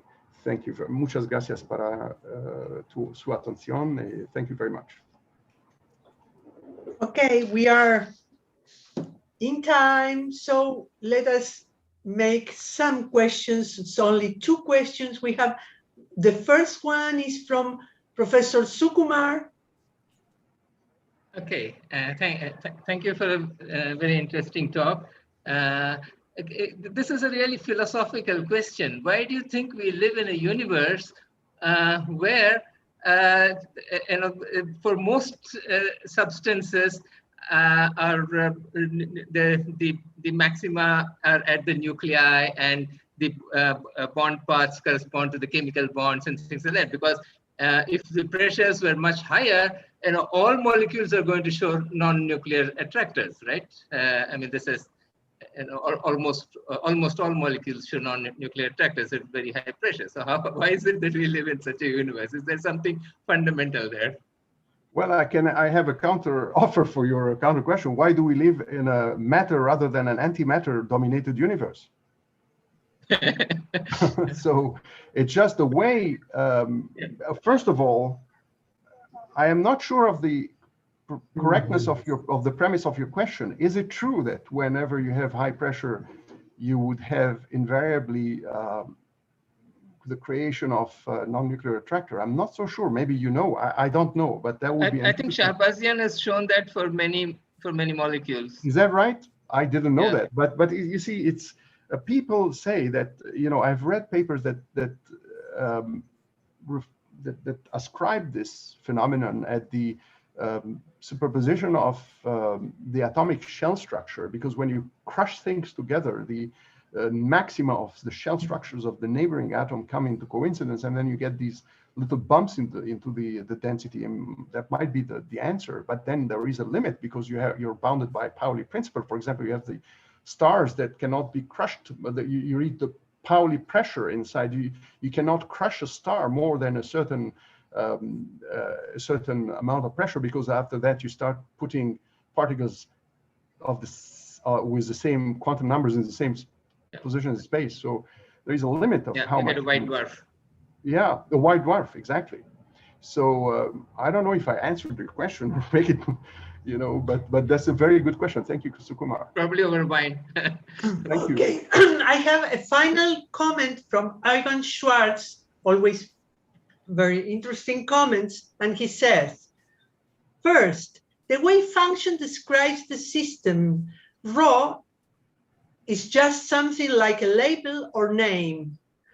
2, nuclei not classical are not classical Bornheimer points or small balls, but are to be represented by their vibrational wave function, etc.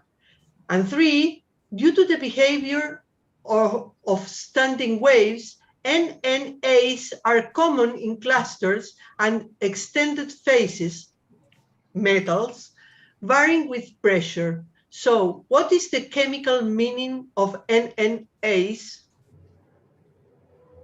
Well, the NNAs are parts of the density that are bounded by the zero flux surfaces, and hence they are, according to the quantum theory of atoms in molecules, legitimate quantum systems with well-defined kinetic energy, and hence have well-defined contributions to the total energy, and they do contribute to the properties of the system. I'm sorry, I cannot see the chat. I'd really like to see the chat because Professor Schwartz raises a lot of points here, and I'd like to see it written down, but somehow I can't see the chat. Below you have a chat. You have to click on the chat, and you will find the last one is Eugen. It all changed when I share my screen. Everything changed. So perhaps, yes. Well, anyway, so I try to remember. Yeah. In any case, you can talk with him. You can contact him by email, because the chat is a record, and we can have the chat, and I can send you also the the comments. Okay. Maybe you can stop the share screen and Okay, just it a will minute. be Okay, just one easy second. to see the so chat. stop. How do I? I'm sorry. Uh, Stop share. Okay, yeah, that's better. Oh my God. And you have the chat there. Okay, yeah. So comment Oyun. The wave function describes the system rule is just something like a label or a name. I don't fully understand that comment, to be honest. But that's the whole crux of the Hohenberg-Kohn theorem, is that it is not just like a label or a name. It carries the whole information. The problem is how to extract this information. Now, I agree. I suggest, Sharif, because we are in time, so I suggest you can exchange by email. I can contact you, so you can exchange by email, and Eugen is very active by email, so we can discuss a lot, because we are 5 minutes past the time. Sorry about that. So I want to thank the three speakers, and we will have a Thank you. 25 minutes break. You can enter the breakout rooms. There are 2 rooms, a general coffee break and a after talk coffee breaks. You can join there, so you can talk with some people, especially people coming from the last talks, can go to the after talk coffee break to continue to talk with attendants. Thank you. Which room is which? Is there a difference? The after Yeah. Camilo. General coffee break and after talk coffee break. Maybe the after talk coffee break is for questions. You can enter there. But where is it here? It should be in something called sessions group or breakout rooms. Breakout rooms. At the al yeah, fondo. Yeah. I have my in Spanish. Hay unos cuadraditos al fondo.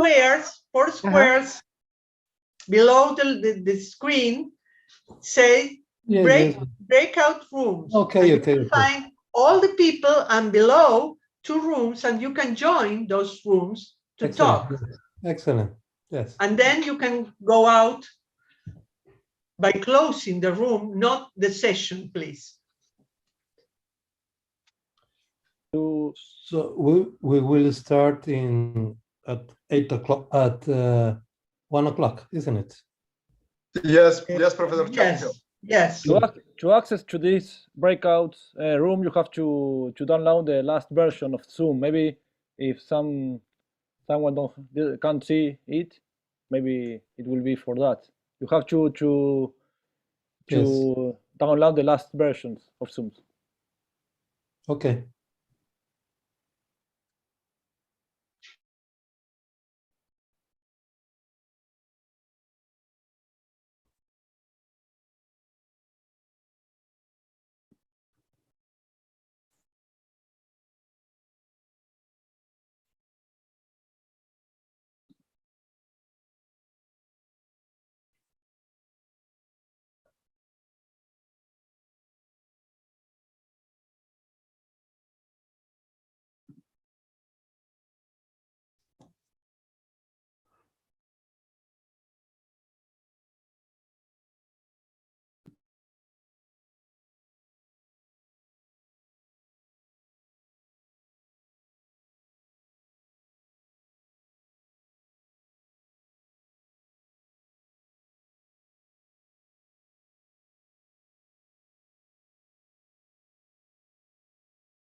If somebody want to go to the one breakout rooms and don't know how to do that, you can tell to me and I can assign you to specific rooms.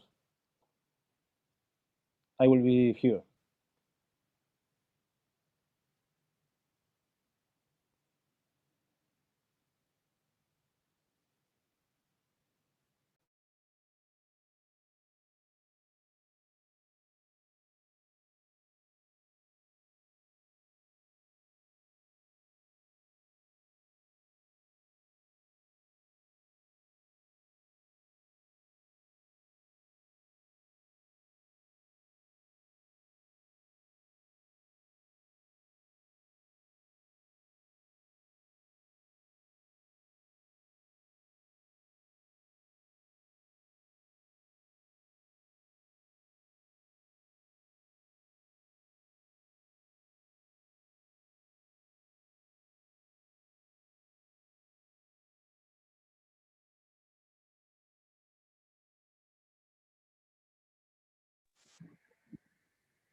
Hello.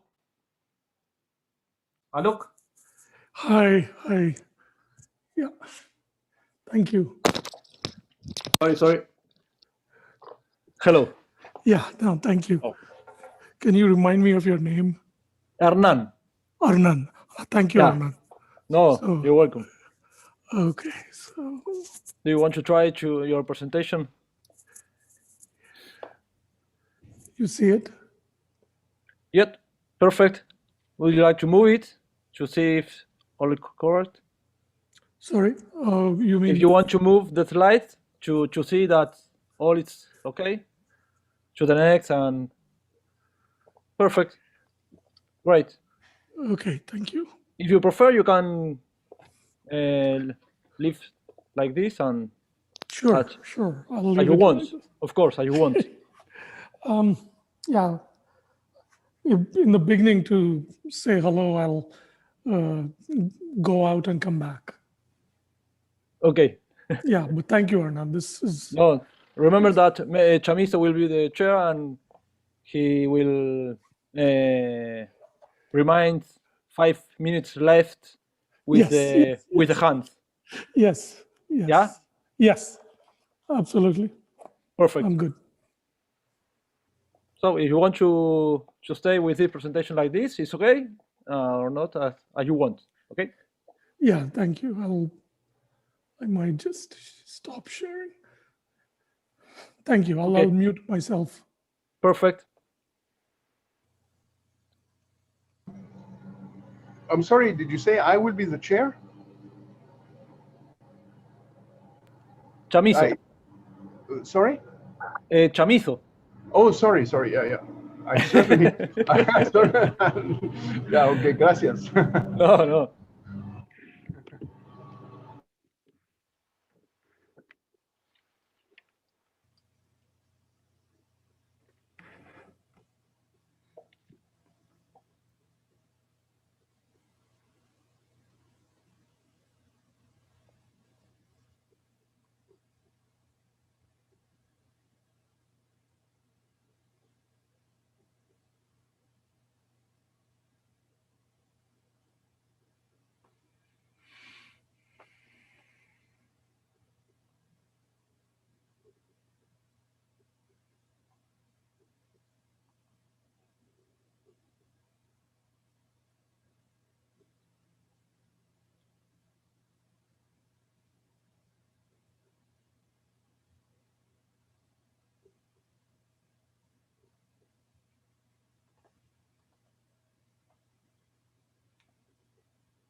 Hola, Hernán. Hola. Porque te llamas Hernán, ¿verdad? Exactamente, sí. ¿Pudiste ir a las salas? ¿O no intentaste? Quería entrar, pero bueno, una de las cosas extrañas de hacer esto desde todo el mundo es que uno luego tiene cosas que hacer en su casa, ¿no? No, por supuesto. No, solamente por si quizás tenías algún problema de accesibilidad, pero pudiste ver lo de las Pero salas. lo que no sé es, vi que estaban las salas, pero lo que no supe es cómo hacer para... yo se lo he hecho a mis alumnos cuando le doy las clases aquí, pero yo escojo a los que entran. Ah. Yo nunca he tenido que entrar a algo ya establecido. Eso es lo Si que vos no pones sé. el cursor arriba de las salas, del lado derecho, automáticamente ahí te aparece como unirse. Yo tengo en inglés join o... Ok. No, pues Tenés que poner el cursor arriba de las salas, ahí, justo en el lado derecho. O sea, donde está el numerito, cuando vos pones el cursor arriba del número. Ya lo vi. Ahí ponés, y después vos mismo te podés salir de la sala y si eso no fuera posible, yo te puedo sustraer. O sea, bueno, es que así, llevo ya un año haciendo esto, pero yo siempre soy el que envío a todo el mundo allí. Así que bueno. ¿Recordás cómo son un poco las... Vas a ser el moderador, ¿no? Sí, lo que tengo que hacer es, lo que me pidió Camilo es presentarlos, medir el tiempo. Perfecto. Y ordenar las preguntas si es el caso, ¿no? Claro, ahí el chat, a medida que van poniendo la Q, si respetan esa regla, las va ordenando en forma automática. Automática, me parece muy buena idea. Y a los 15 minutos de la exposición, o sea, faltando 5 minutos para que cierre la exposición, podés ahí levantar la mano, no sé si sabes hacer eso. Sí. ¿Sí? Una manito ahí y ahí ya se va por enterado. Ahí yo le hablé recién a Alok. Bien. Y tú estás siempre presente, ¿verdad? Sí, yo estoy acá, yo me quedo acá siempre presente, sí. Puedes oír una llamada de auxilio, cualquier cosa de esta, ¿no? Absolutamente. A veces apago la cámara, pero recién para tomar algo, pero sí estoy acá. Te lo pregunto porque igual estás al lado de Olimpia, ¿no? O sea, claro, sí. Siempre o bien Camilo, o bien Olimpia, o bien yo, pero Camilo y yo siempre vamos a estar acá para ayudar a ver lo que necesites. Está muy bien. Bueno, estamos en un minuto, la gente está volviendo de las salas. Hola, Olimpia. ¿Qué tal? ¿Cómo estás? ¿Cómo van? ¿Me ves? José Antonio. Bien. Perdón, ¿querés que las traiga a la sala principal o ellos solo se van? Si ya estamos en hora, tráelos, sí. Trae a todos a la sala principal. Tony 59. Mira la jefa ahí, moviendo el látigo. Venga. Hola, José. Hola, María. Los traigo a todos. Bien, gracias. Qué bueno verte y escucharte, ¿verdad? Igualmente. Qué bueno verlos. Nuestra grandísima jefa.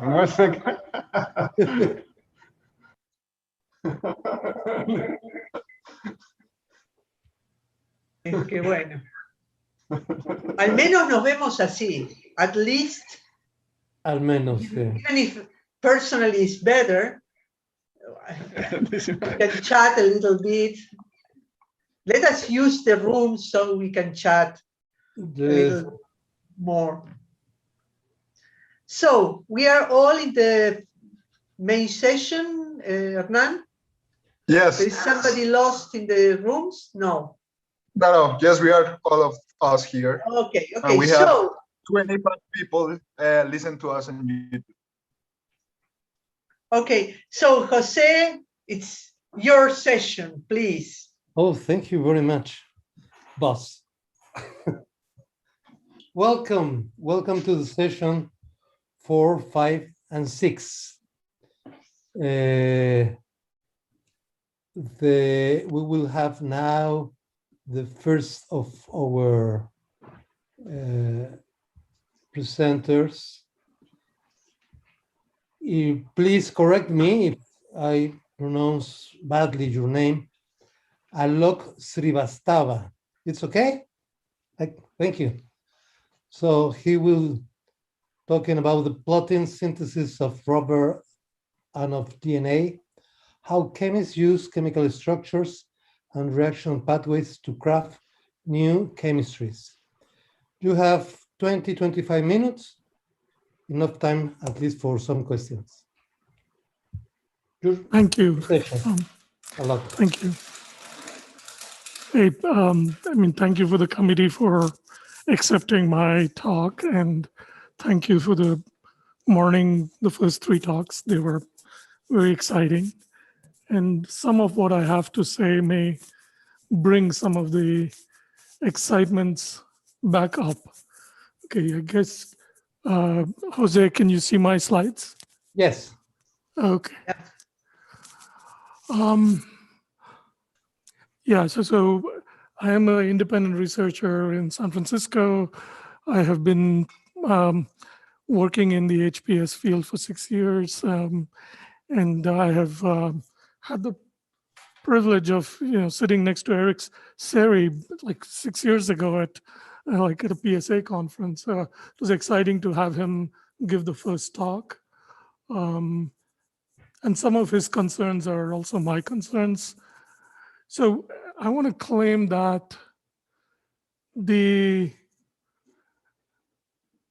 HPS studies, or philosophy of science studies in the context of the historical development of the sciences, has this plot that has been growing since Simon Shapin and Schaeffer published their work. And you can say that there is this incompletely characterized dance between theory construction and the appearance of material-based methodologies, instruments that manipulate materials in specific material situations.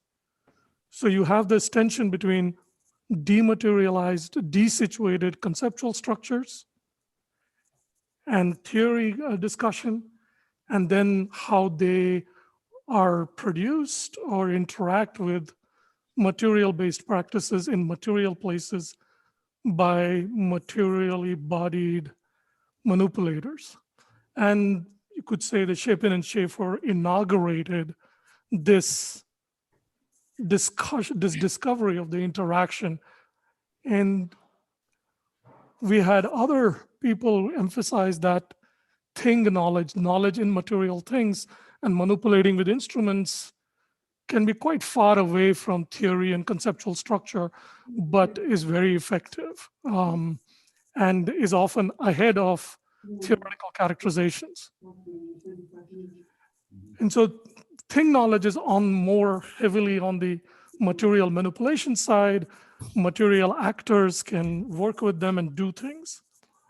And then you have the other characterizations like Ursula Klein's, paper tools, that chemical diagrams are tools on paper that somehow interact with. So they're on the northern hemisphere, right? The concepts, theories, and then and what we now have is people in the last 8 years. Pamela Smith has really produced these entangled itineraries that material practices, material discoveries in material places seem to propagate through material contact and produce a whole community of futures. And I want to use that to say that what Schaeffer and Chapin were talking about is the entangled itinerary between theory development and practices development, right? And I'm going to claim that we have other studies in the last 25, 30 years that go along with this pattern, and particularly Hasek Chang's work I would characterize it as trying to work out the itinerary between theory development and practices development, right? And same is true for both of his works are like that. And they're trying to figure out how does material-based practices stabilize theoretical inference making, and how do theoretical inference making empower or expand the scope of material-based practices. And I have a conceptual diagram of this traffic, right? And what I would claim is that, just a minute, I need to, Okay.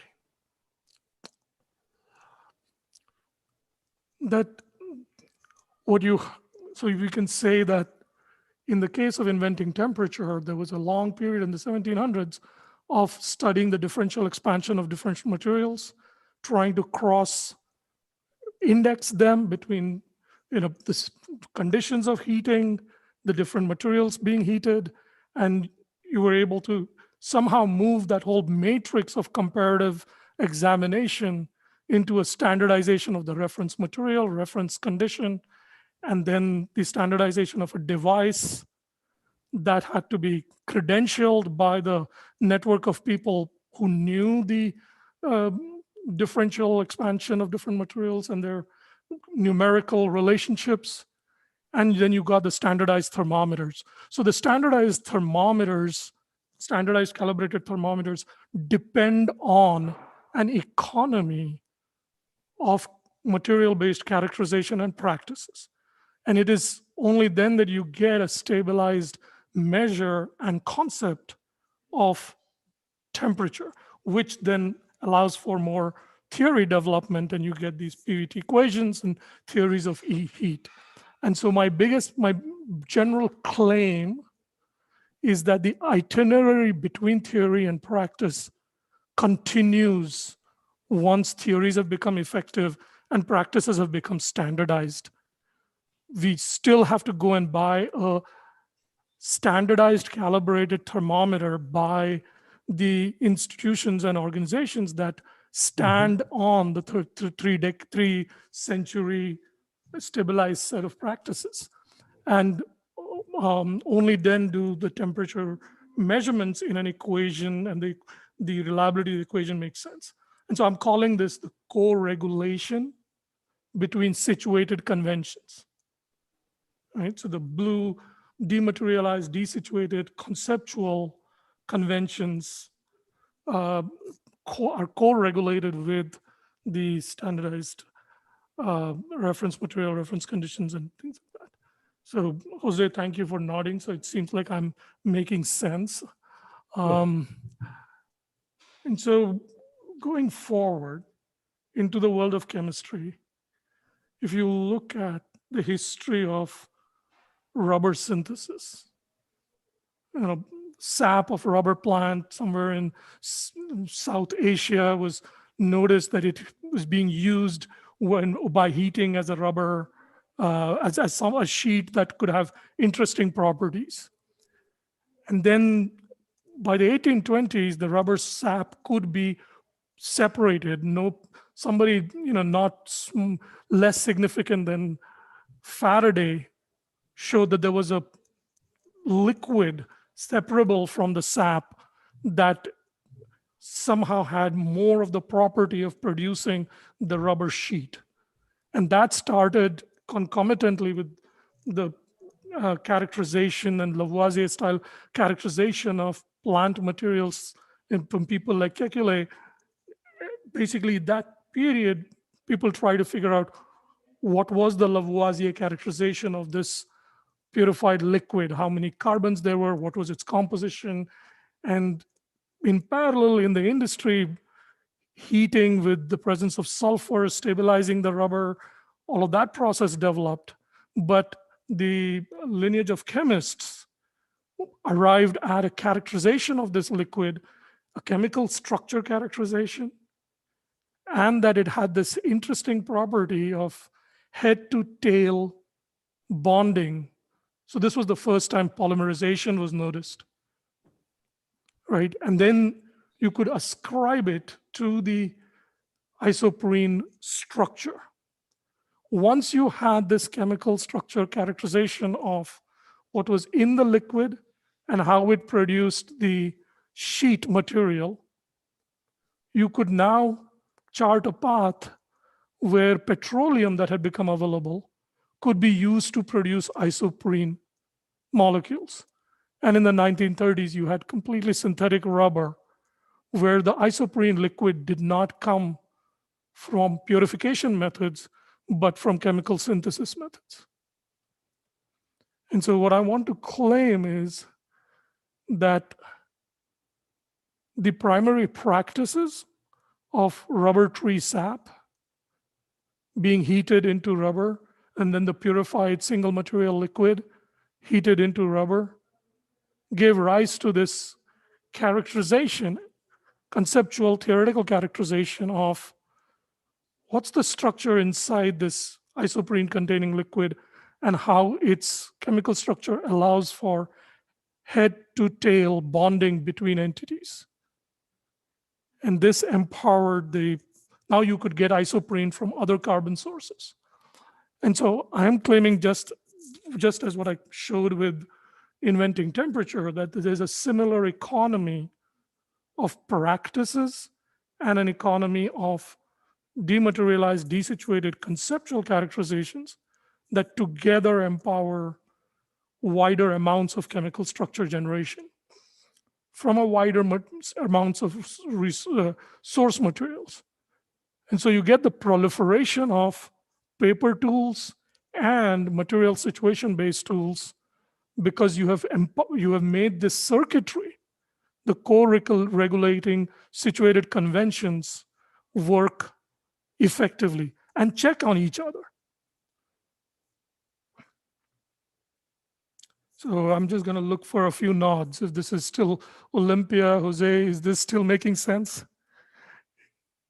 Okay, it may be controversial. You can make me rewrite the paper again afterwards, but so far I'm creating good trouble, I hope.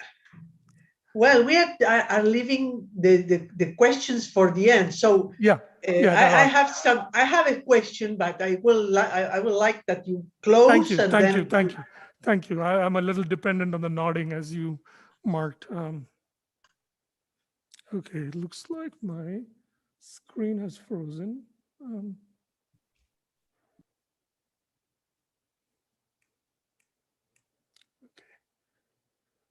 Okay. There it is. So here I'm just going to present the story of the key event in dinucleotide synthesis. So today we live in the age of DNA synthesis, synthetic biology. People can order 2,000 nucleotide long pieces of DNA because automated synthesis has reached this level of sophistication. But back in 1955, where chemists have been working out, trying to investigate the structure of DNA and RNA for more than 20 years in a directed fashion. It was in 1955 that the first dinucleotide, dithymidine dinucleotide, was synthesized.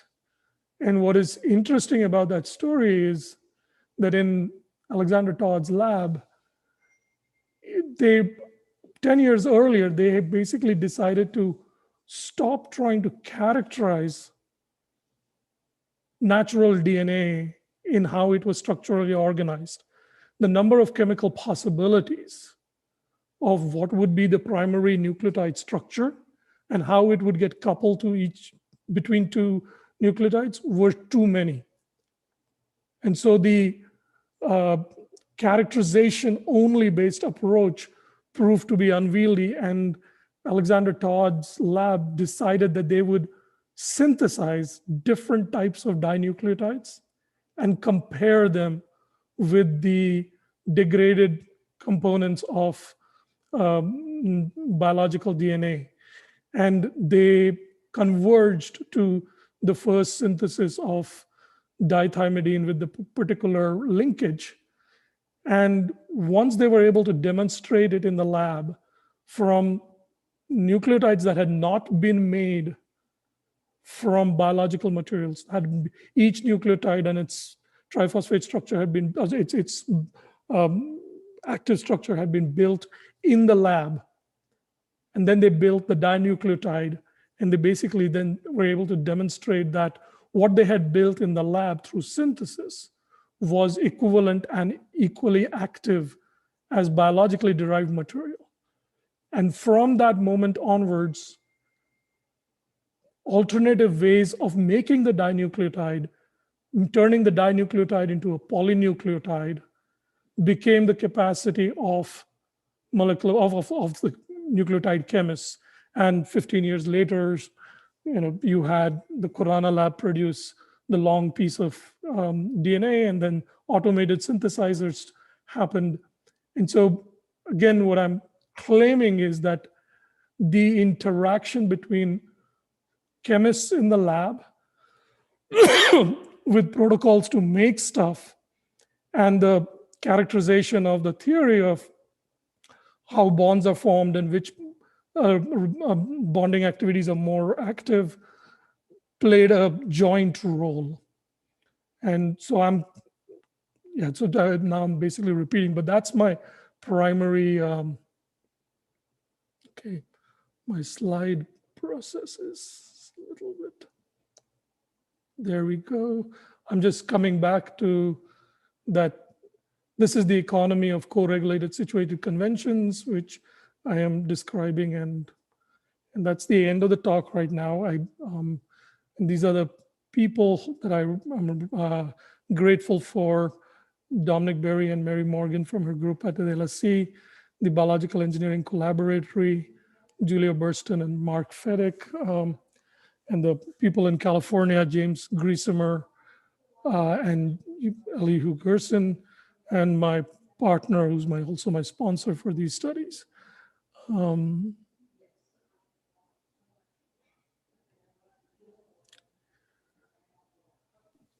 Thank you very much, Alok. Thank you for your talk. And now does someone have questions? Anyone? In the chat, I have a queue for a question, and all other people. Okay. Yeah, I'm excited to answer Olympia's question. Well, my it's a comment. I don't know if I want to know if you agree. I mean, you are showing how a very general and phenomenological concept like rubber appears in the everyday life, and then when this begins to enter into scientific life, then scientists conceptualize that that's concept. I mean, abstract that concept, and that concept may change. So, I mean, the definition of rubber changes. So now you can have something that is artificial rubber because you have a chemical formula. So you can go back and find artificial rubber because you know how to synthesize it. So I mean that you are showing how a concept begins at the phenomenological level, then goes to the theoretical level, and this changes the definition of the concept, and so it modifies again the practices. I think that it's okay. I mean, I think that it's perfect. And my question is if the case of Eric Serry about acidity cannot be thought in this sense also. Yes. So I think you've gone to the core of the issue as to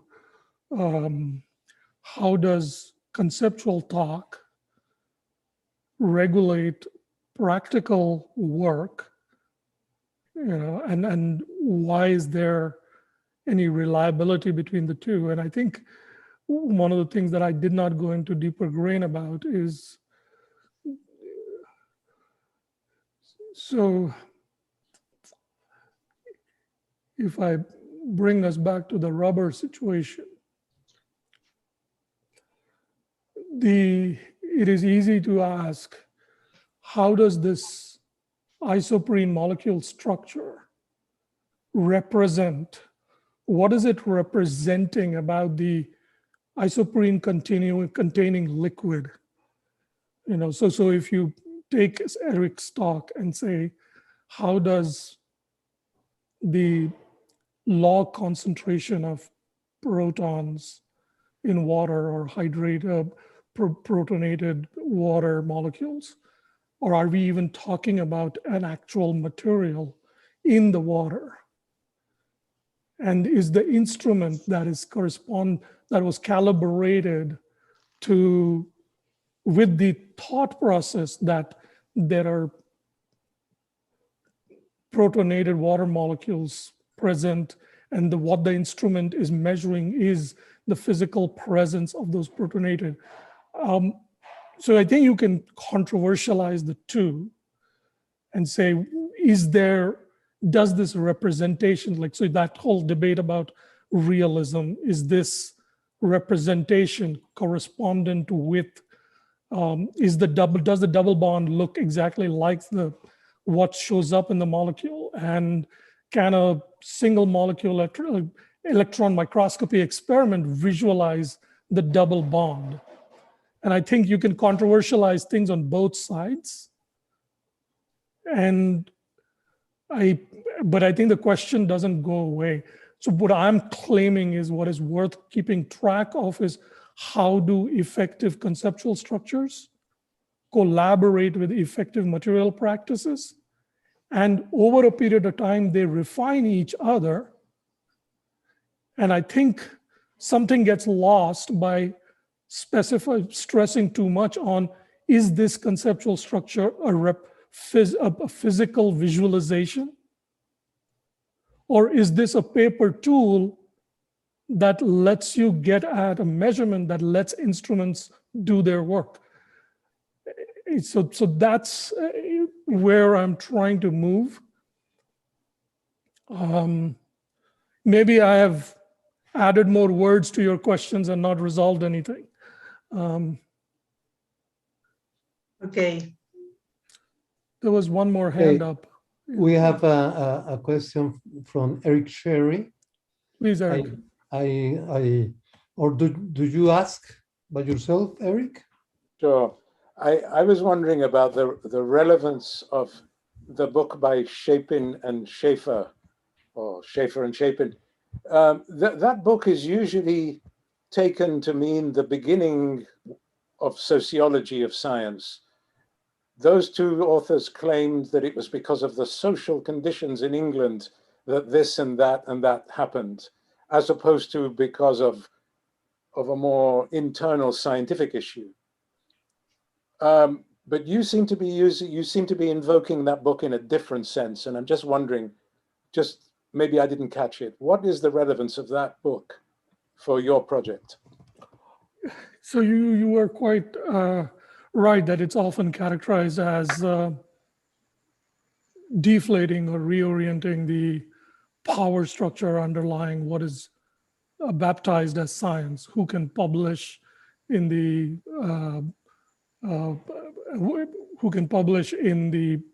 official journals, and it is seen as having sacralized theoretical arguments rather than the artisan in the workshop, the glassmaker, the instrument maker.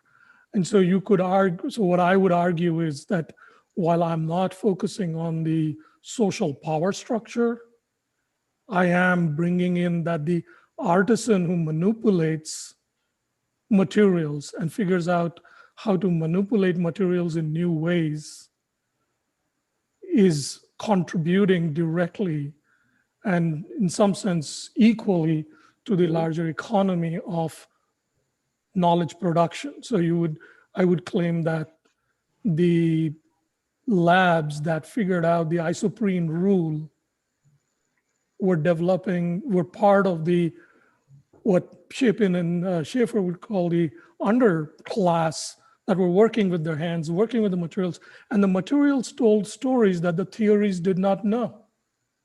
Mm-hmm. I see. Thank you. I love seeing the nodding head. It makes me feel a little safe. Thank you. Yeah, you're quite safe. Thank you. We are quite far. Exactly.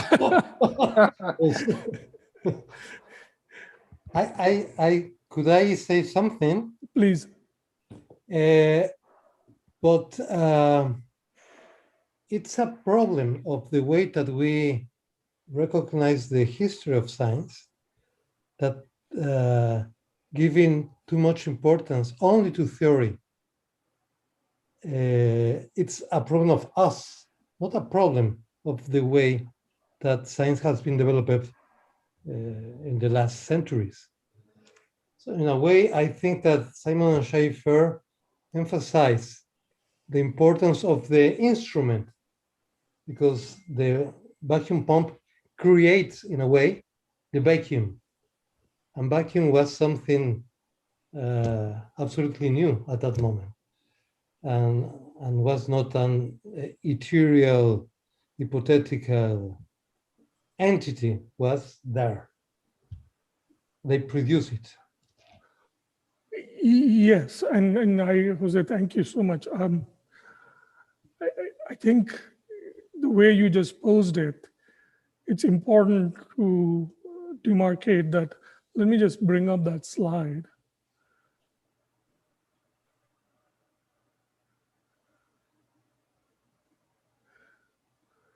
The devising of an air pump, which you could verify had emptied out the air from the place being held, right? That created a crisis for explanation. Yes. And I think that is where what I'm after is that in this economy between the two sides, that one creates the crisis for the other. If theory has 3, 4, 5 ways to go, then it needs to be resolved by doing experiments. And then there are times when the material capacities of the manipulator create crisis for explanations.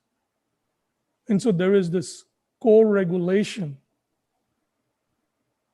of these stabilized conventions between the two. Okay. Sorry, appears to be a question of Michelle. Yes, please. Long time ago. Yeah, I was waiting for Michelle too. Yes. Please, Michelle. It's okay, actually, it follows on from the discussion. So you talk about economy between the two sides, between the theoretical and the practical side. Do you just mean exchange of ideas, or do you mean something more? I mean, economy is normally about the management of scarce resources and efficiency and so on. I don't understand the use of the word economy here. Well, so I will use economy the way people might, that if you read the first 2, 3 chapters of Adam Smith, that a nucleus of production and places of consumption, right? They coordinate new products. There is a theory producing sub-economy that is used by the people who are manipulating materials and producing new materials. And there is an economy of new practices, new materials, new reactions, new reaction pathways, and the two interact with each other.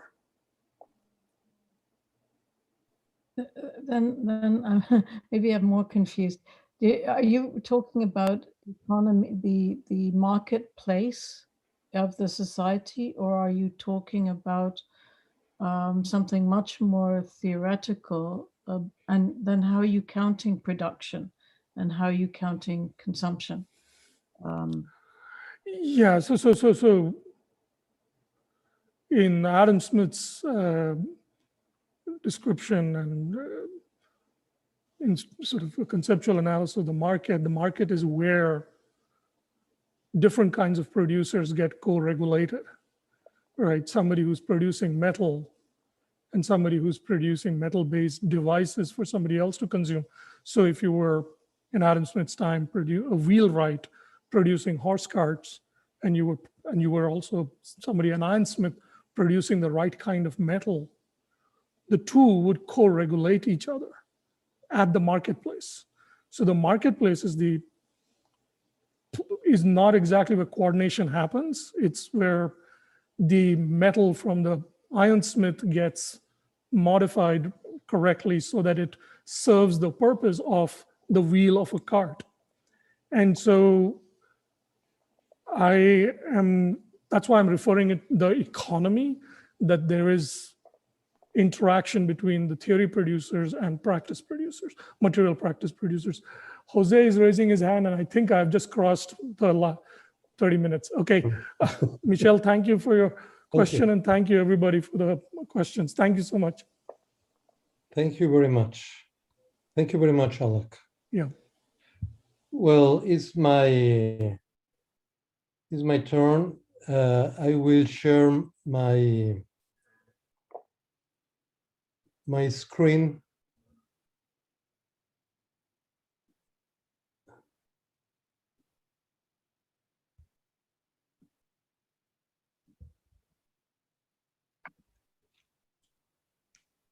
Do you see it? Yes? Okay. Perfect. Well, the name is Transformations About Novelty and Persistence in the History of Chemistry. And I hope that Eugene Schwartz is listening to this talk, because for 2 or 3 sessions of this meeting, he insists in the word transformation. The overview is 5 parts: introduction and main purpose, scientific revolutions. I will talk about instrumentarium, a word used by Rom Harre, practices and subdisciplines. The third point is classical, modern, new chemistry, chemical transformation, and the last one about the conclusions.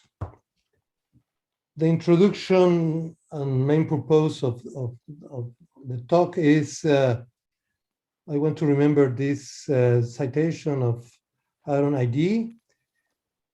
Although the rise of chemistry as a modern science becomes evident in the events of the last half of the 18th century, the foundations of that science reach back into an even earlier period. So chemistry, as far as we know, for him, started at the last half of 18th century. So I will defend here that chemistry emerged as a science with robust and widespread practices in Europe in the middle of the 18th century. Since then, it has undergone 4 major transformations. In a previous work 2 years ago, I reported on the most adequate interpretation of the history of chemistry through hacking time emplacement revolutions instead of Kuhn-type replacement revolutions. In other words, the result of a specific rupture, often the result of the incorporation of new instruments. I am quite agree with a lot of the importance of instruments in the practice of science, and new practices corresponding to new subdisciplines, and there is continuity. Not everything is completely lost.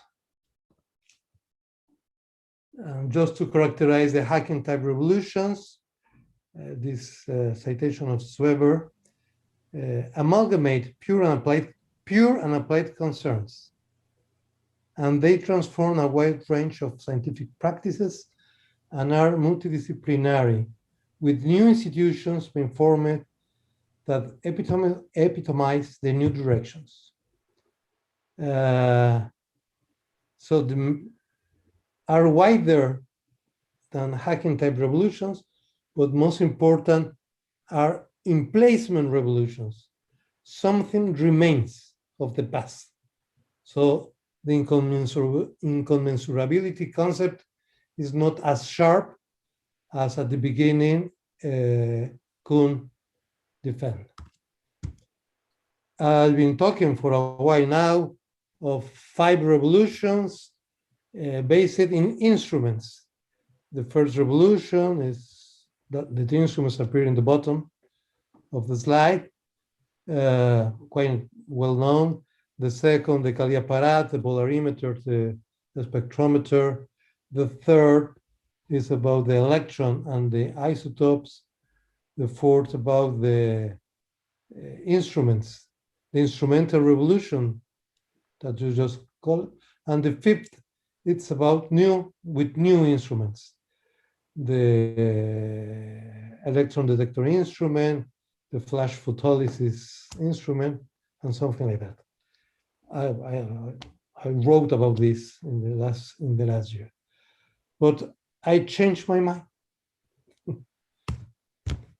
And so, first of all, what scientific instrument revolutions must require three things at least.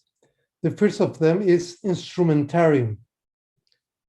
Romare tells us that each laboratory has its characteristic instrumentarium, the actual equipment available for an experimenter, depending on the generosity of the budget, and the instrumentarium will consist not only of what is in the storeroom, but also what is to be found there, purchased in the catalogs of instrument makers.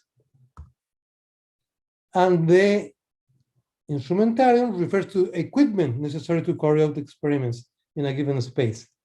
It mainly consists of the instruments and apparatus found in a given place, be it a room or the solar system. Second, about the practices. Kim tells us that a sudden advancement in chemical practice is more often caused by a radical innovation in analytical method than by a new theory. And Klaus Rutenberg, the last year, chemical practices, it means the dialectical combination of synthesis and analysis and the characterization of substances are generally different from those of physics. Chemistry is different of physics. And it means that practices are a series of coordinated and shared activities, rules, reason, techniques, purposes, beliefs that are disciplined through the change of correct norms or procedures and that have a stable structure with the ability to reproduce itself through different learning processes. Some of the norms and procedures change slowly and some others quickly. In the history of philosophy of science, there here in the last 25 years has been a turn to practices. And finally, about subdisciplines, the last Kuhn say that first, the episodes that I once described as scientific revolutions are intimately associated with the ones I've here compared with speciation. The mode of practice permitted by the new concepts never covers all the field for which the erudite one took responsibility. So he changed his original idea of incommensurability, and now, sorry, it's here. At the end of his career, Kuhn recognizes a different meaning of incommensurability, indicating that the emergence of new subdisciplines within a discipline as a result of a scientific revolution and accepted by a new textbook separated scientific communities. So this is a change because new communities appear. So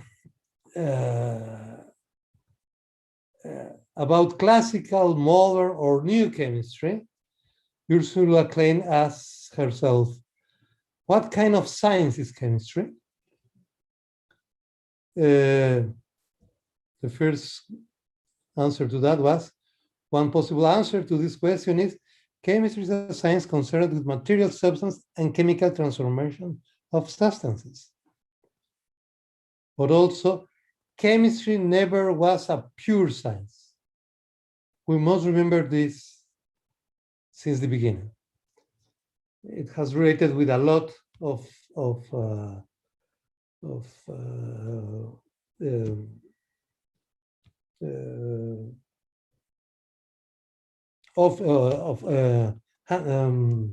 traditions.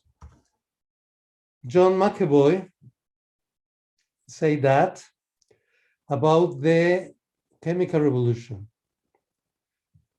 Other than the shared aim of explaining the property of inflammability in substantive terms, the various phlogiston theories that were promulgated during this time lack the stability and continuity in metaphysical and methodological presuppositions that is essential for the formation of research tradition. It means that there were different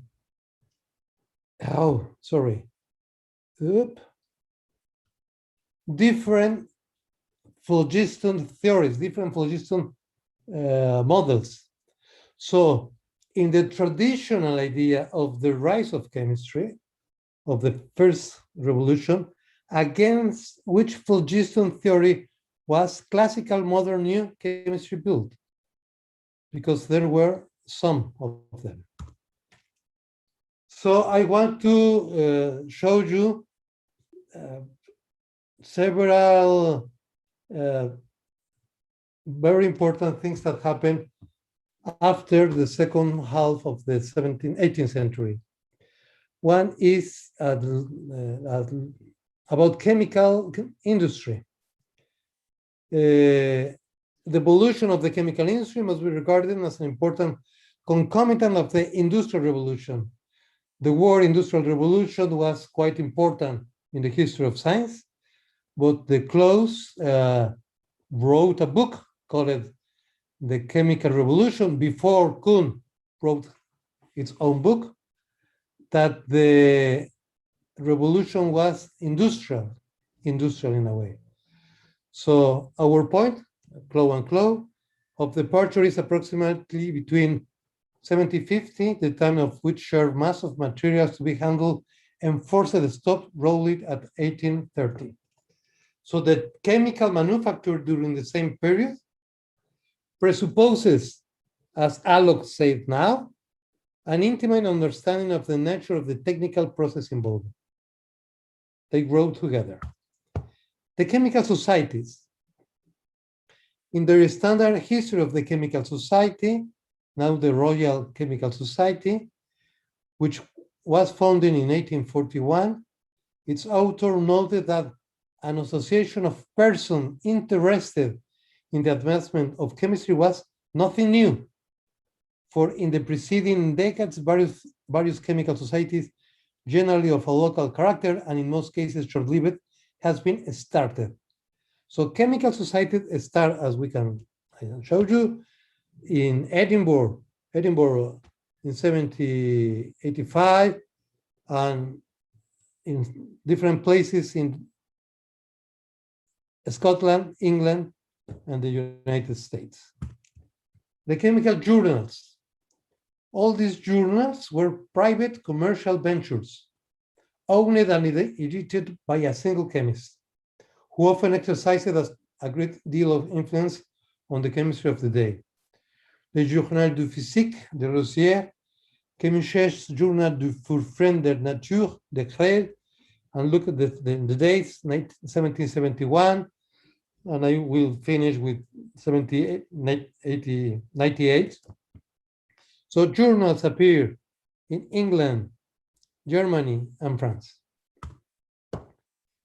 So the atmosphere in Europe allows the experimental and theoretical atmosphere allows the rise of chemistry as a scientific discipline. First, with the experiments of Joseph Black in Scotland, with his first quantitative reaction. Later, with Henry Cavendish, with the isolation of inflammable air. Later on, Roebuck and Garbutt with the left chamber process, It means the industrial production of sulfuric acid was patented. Priestley and Scheele isolate oxygen, and Lavoisier discovered oxygen as an element and published the Elementary Treatise of Chemistry. Nicolas Leblanc patented the method for the industrial production of calcium carbonate. 320 tons per year. It's not a small quantity. Alexander Volta showed its electric battery to Napoleon himself.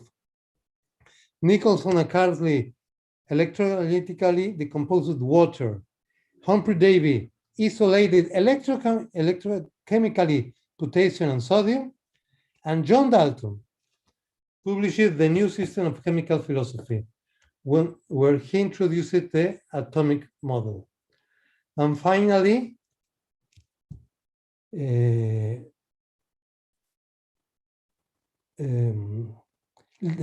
Berzelius produces the largest table of atomic weights. So, by the end of the 18th century, chemistry had become a fully recognizable profession. But modern chemistry is founded not on the precept of Lavoisier's antiphlogiston chemistry, but on John Dalton's atomic theory. Composition is the fundamental chemical property that the atomic theory symbolizes so powerful through its ubiquitous symbol and formulas, and Dalton's work constitute its first successful representation.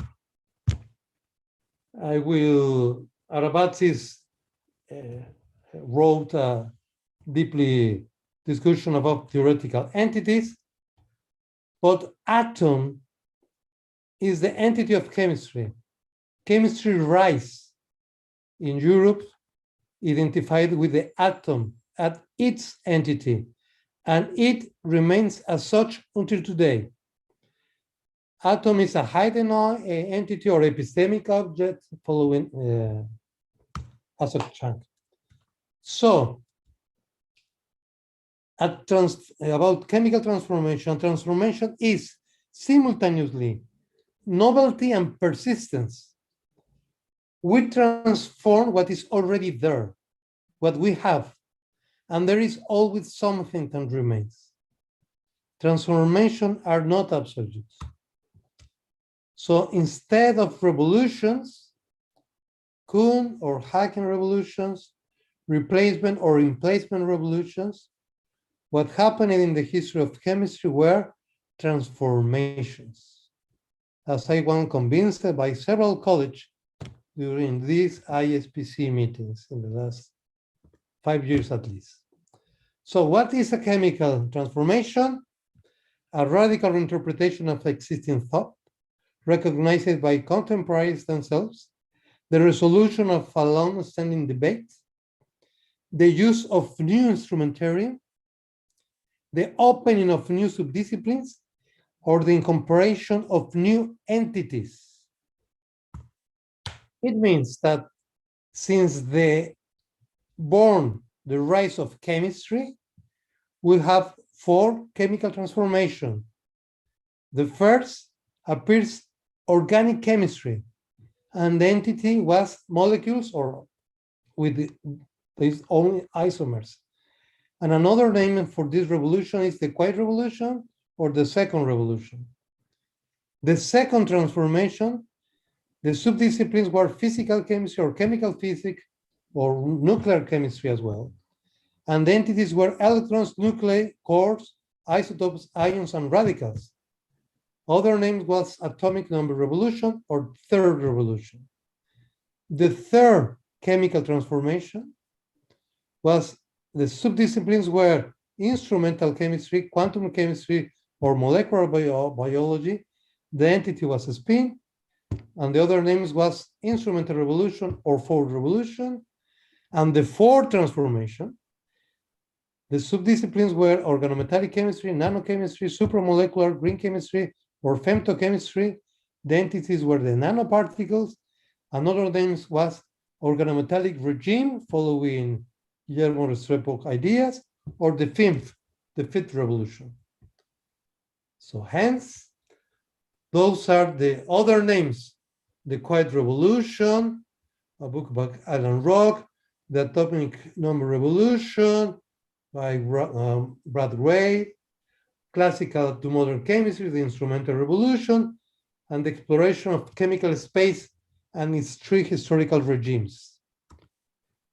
So the conclusion is, my conclusion, there was no such a chemical revolution. What happened less than 300 years ago was the emergence of an independent, robust, plural, scientific and industrial discipline that we call chemistry. And since its emergence and with the stabilization of its practices, chemistry has undergone 4 major transformations. Thanks and gracias.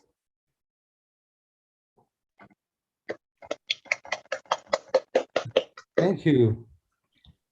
Tenés 2 preguntas en el chat, de Elena y de Sukumar. Ahí tenés. Elena creo que es una pregunta pendiente. I'm not sure. Elena? Yes, I think that the Elena question was a pending question of the other session. The previous one. So the Sukumar question is the first. So it was just a very short question. Like you mentioned pure science, but do you just mean something which has no direct application? Is that how you define a pure science as opposed to an applied science? It's a science without instruments, a science without materials. That's a pure science for me. Okay. It means mathematics. Okay. Not physics. Or philosophy. Or philosophy. Physics require instruments as well. Okay.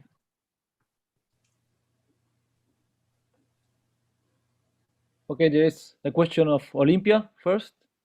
Yes, my question is, you say, Jose Antonio, that the basic entity is atom for chemistry. I think that some people would not agree, because they think that the main entity is at least molecule, because you have to agree with substances.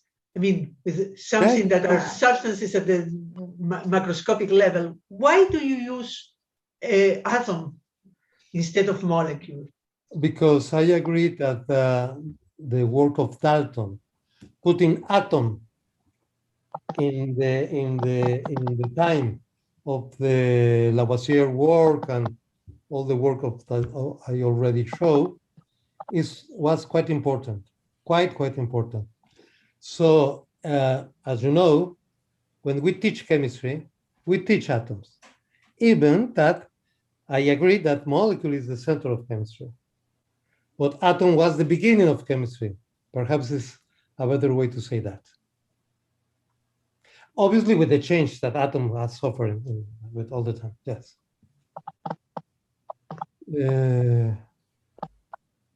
Eric. Yes. Yes. Well, they appear because was another name. Well, if your point is that you're moving beyond talk of revolutions, yes, I find it strange that you're still talking about revolutions. In fact, you're talking about 5 revolutions. No.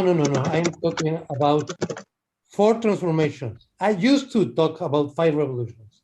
That's the point. Oh, but then I misunderstood your almost last slide. No, the last one was another name. Another old name was that. I see. So the first transformation is equivalent to the second revolution. The third to the fourth. That's the point. But were transformations, not revolutions. Okay.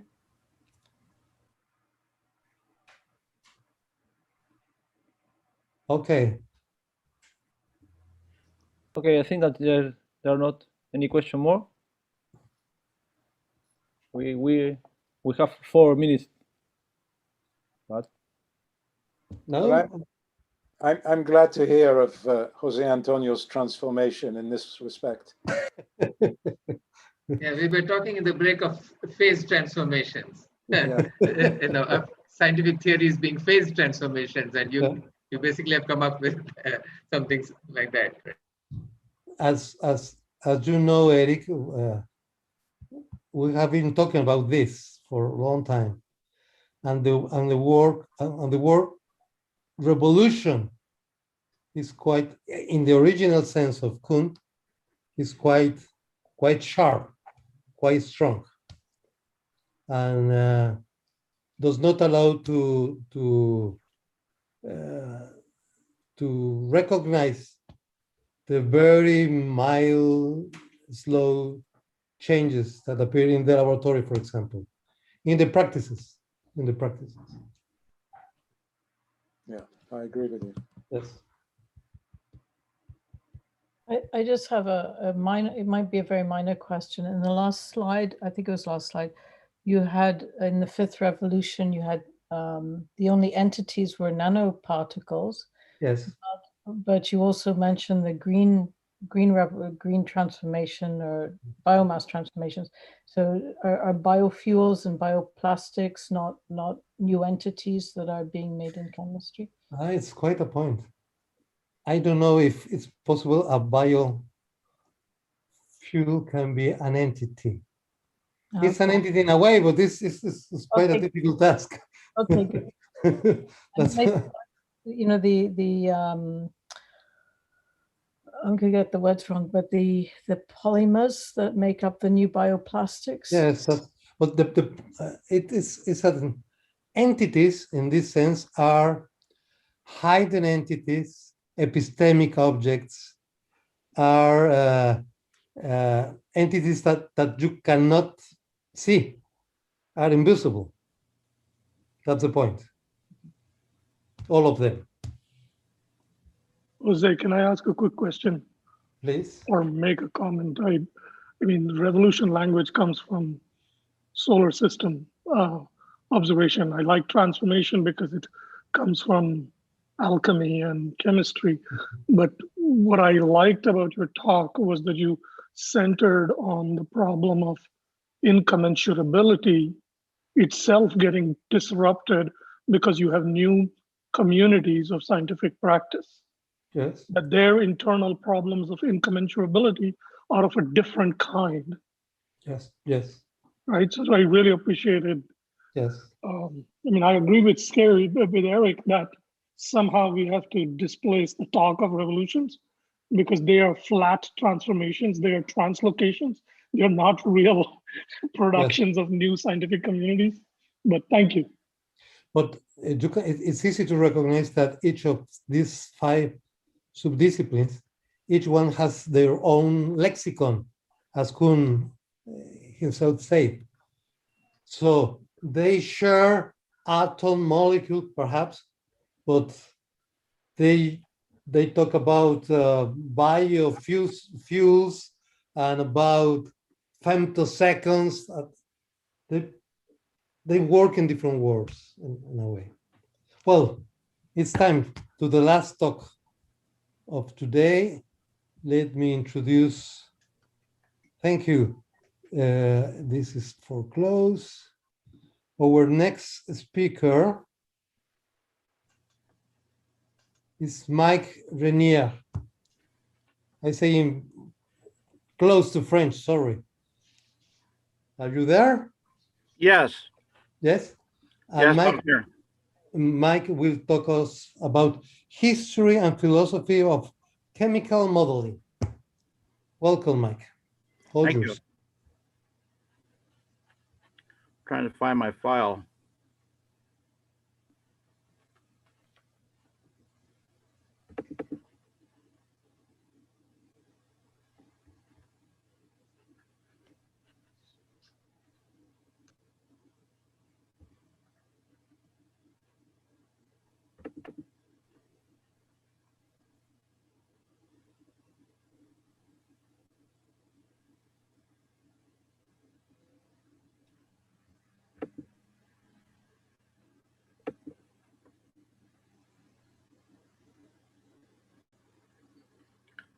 Hello, my name is Mike Grenier. Welcome. I'm a drug discovery consultant that lives in northern Michigan. And I've been working with the drug industry for about 20 years now. So, and I'm going to be giving a talk about the history and philosophy of chemical modeling. First of all, I'd like to discuss that chemical modeling is interdisciplinary in nature. It requires advanced algebra, knowledge of computer science, programming languages like Fortran, Python, C++. And also there's many physical chemistry concepts involved like chirality, bonding, Boltzmann distributions, symmetry. And also we'll talk about X-ray crystallography and benchmarking theoretical chemistry with experiments and talking about the molecular electrostatic potentials. Back in the 1920s, Irving Schrödinger said that the wave function is a mathematical construct that's really not a function in real space. And later on, Professor Bader said it's not really used to interpret physical observations. There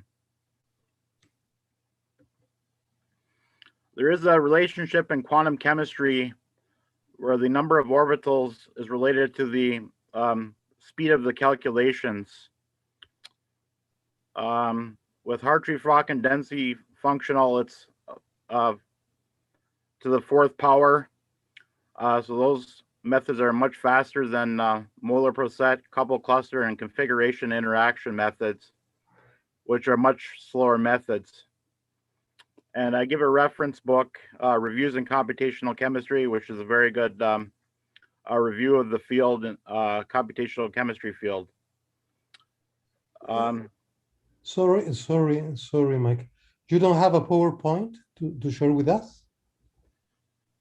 I have a PowerPoint slide I'm doing right now. No, but we can see it.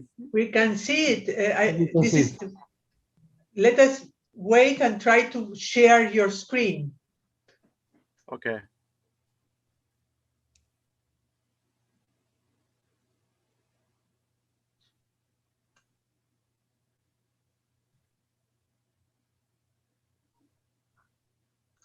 At the bottom of this screen, there is a green button, share screen. Share screen. Have you find it?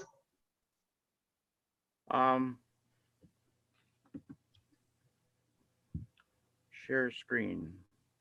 In the middle. Okay. Yes, in your Zoom, in your window of Zoom, you can see a green button that says share. Yeah, I see it here.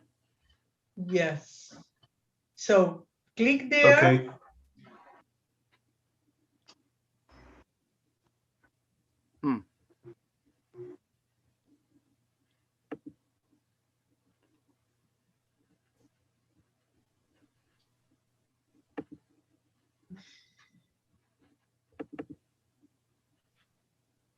But now we miss you. Can you see it now? No. No. This is a new skill for pharmacists and drug people that are looking in the drug industry. You have to learn how Zoom works as well. Also all the computer languages and things.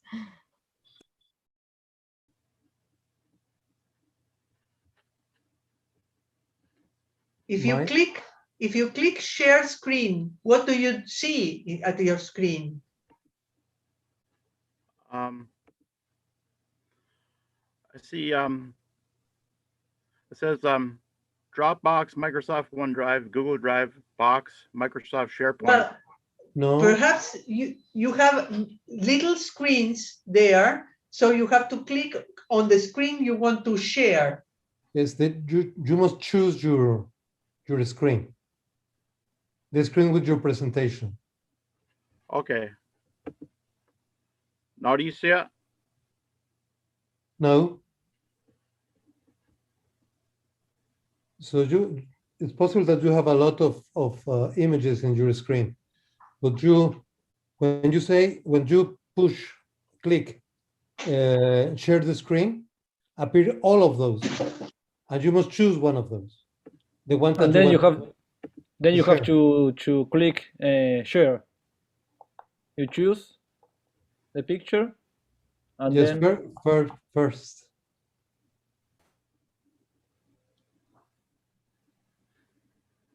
There is a blue button in. Taking me to Dropbox. Can you send your PowerPoint to the to our email, the ISPC, so we can share? Okay. Send it.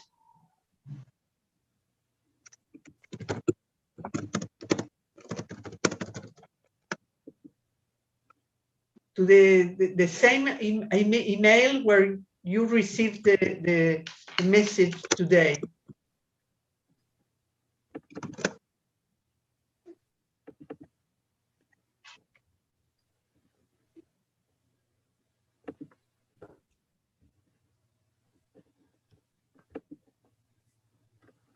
You get it? Oh.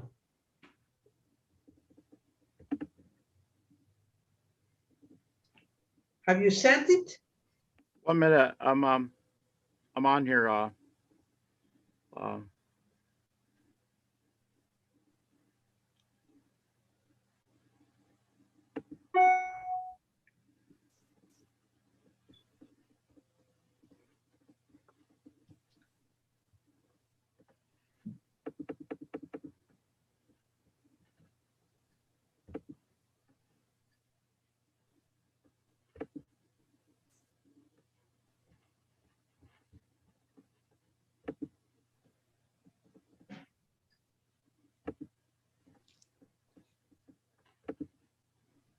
Can you manage to send to Argentina? Yeah, I'm gonna send it right now. Okay. I just sent it. Okay, a ver, Camilo. Okay. Yes, I'm waiting for it. I'm waiting for it. As soon as I got it, I will put it. He's waiting for arrival. It's a long way. I get it. I get it.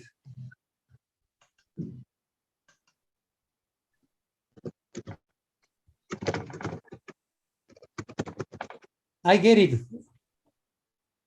So I showed it's with me now. See, it's with me. Mexico is close to the States. You notice that?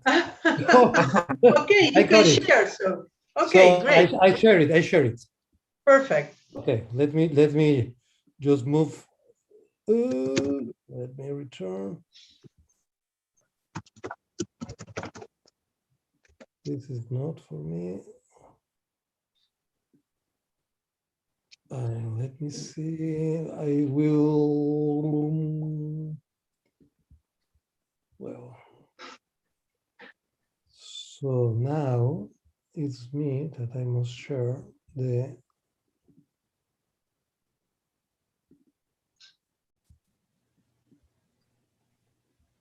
Do you get it? Yes. Yes. How do I make my screen bigger? Now it's bigger. It's okay? No, it's not bigger. Make it a little bit bigger. It's bigger here? Not on my screen. On my screen, it's minimized. But my screen is bigger. It's all the screen. Oh. No? Maybe you should try to the bottom, to the very right corner. You can see the bottom at the very right corner. Okay, I got it.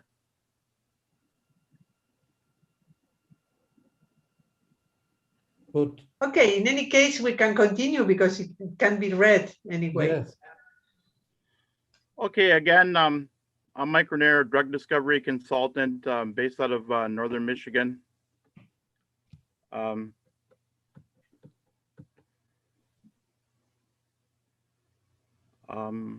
I'm trying to move the slide forward. How do I do that?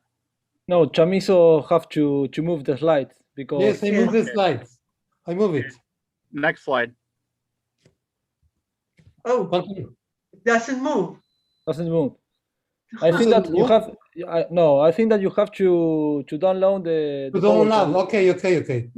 Oh, I think in the lower, en las flechas de abajo, si las mueves también, ahí donde dice diapositiva.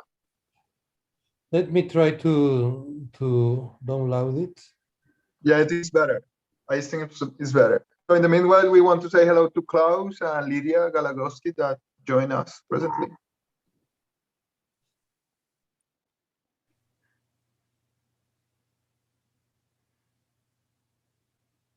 Is there now? Can you see it? Yes, I can see the presentation. But it's the same. Maybe you have to stop screen the screen and start. Yeah, you need to share the other screen now. Yeah. You need to share the screen of the PowerPoint now.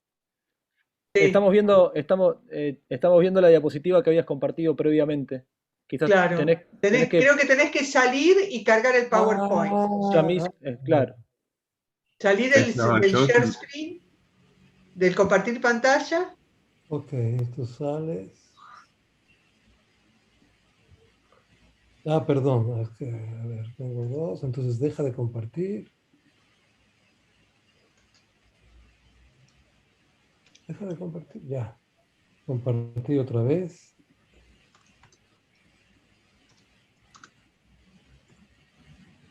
¿Ahora sí? Sí, mejor. Y ahora parece que sí. Perfecto. ¿Y ahora sí? Ok. Perfect. Mike, great, when you need that I change it. Okay.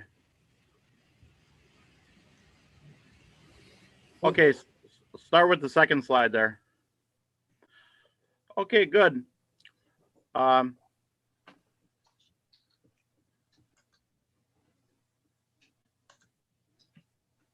Is this the second one? Yes. Yes.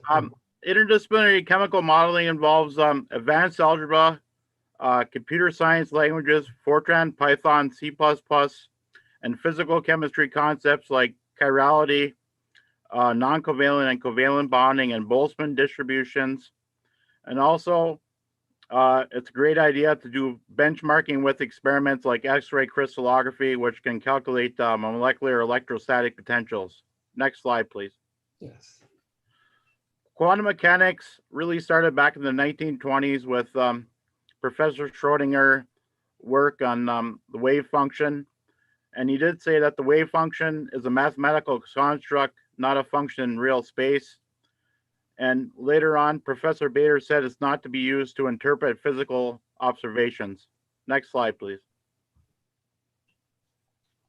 In quantum chemistry, there's a relationship between the number of orbitals and the speed of the calculations. Hartree-Fock and density functional methods scale to the power of 4, and they're much faster than Moeller-Poset, couple cluster, and configuration interaction methods, although these methods have higher accuracy than Hartree-Fock and density functional. And there's a good book in Reviews in Computational Chemistry about this quantum chemistry scaling. Next slide, please. Molecular mechanics was started in 1968 and 1969, and was part of the Nobel Prize in Chemistry with Michael Levet and Ariel Warshel.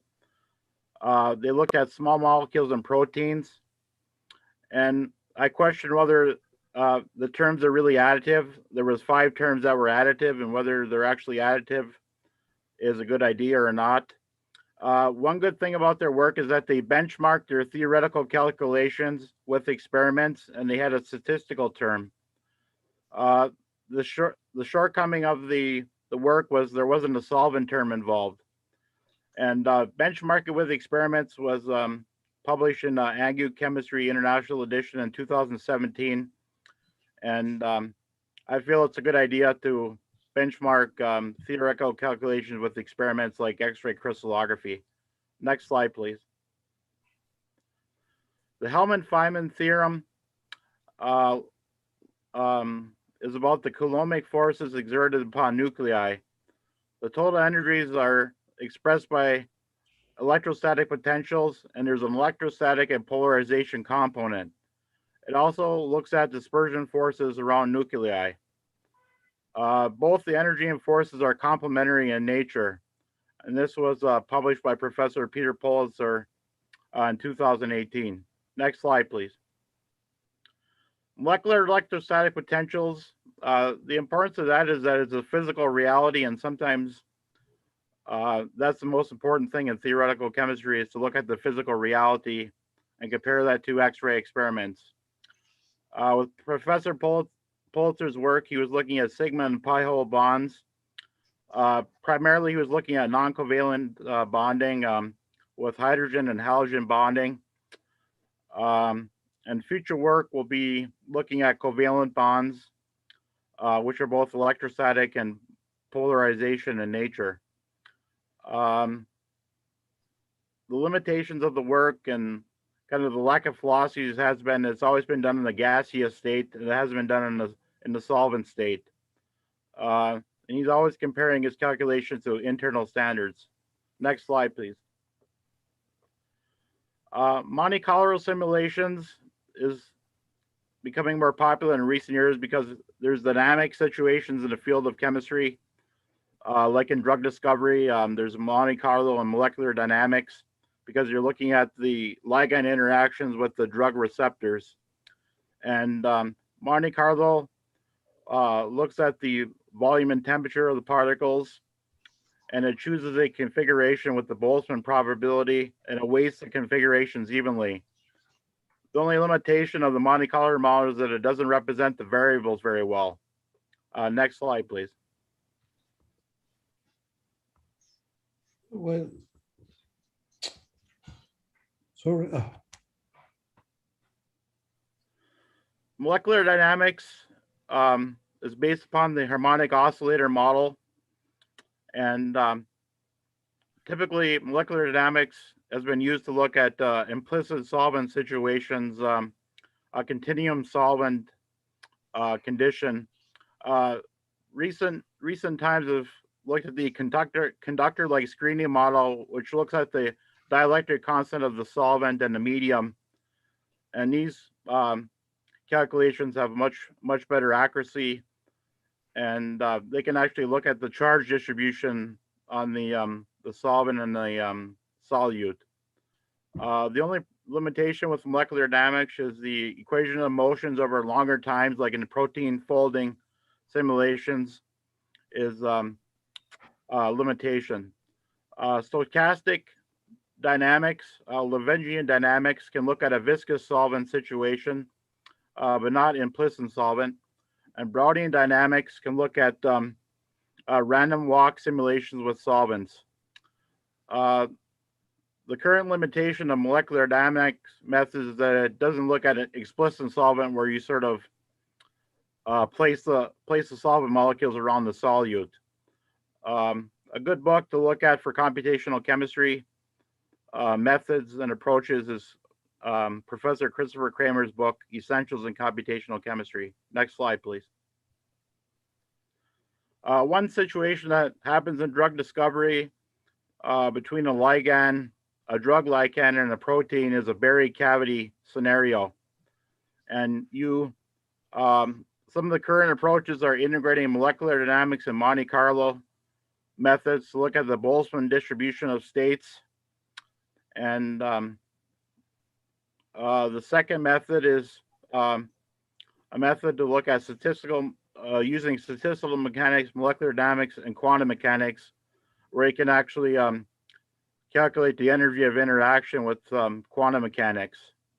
And there's two references there that describe the solvent distribution and analysis methods that happen in drug discovery with drug-like ligands and proteins. Next. That's my final slide. Next slide, please. And I'd like to acknowledge my family members, Tom and Karen, for their financial assistance for this project. Thank you. Thank you. Thank you very much. questions, I will please.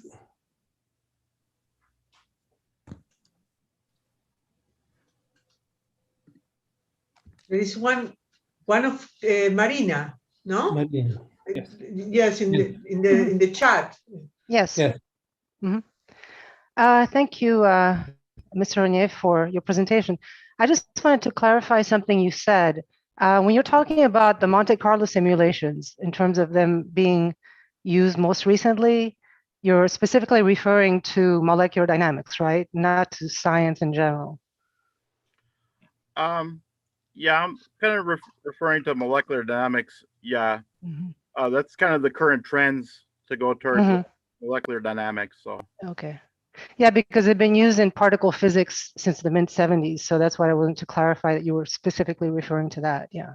Yeah, drug discovery applications. There's more recently molecular dynamics going towards that. Okay. Thank you.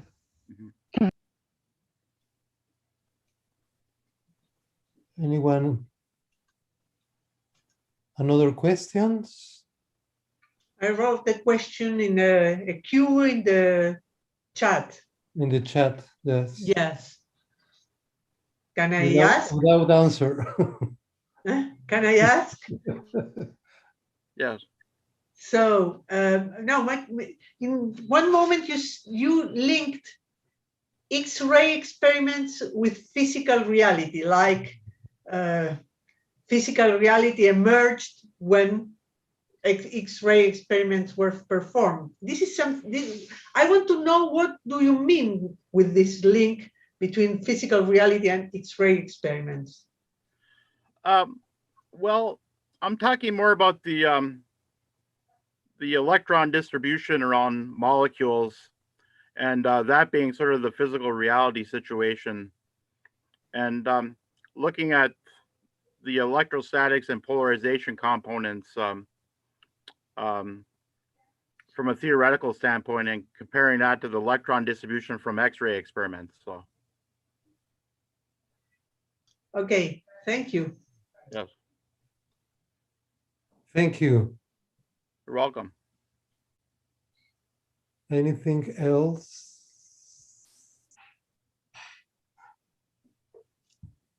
Well, if we don't have any other question. Sorry, I think that. I have a question, if I may. Yes. Yes.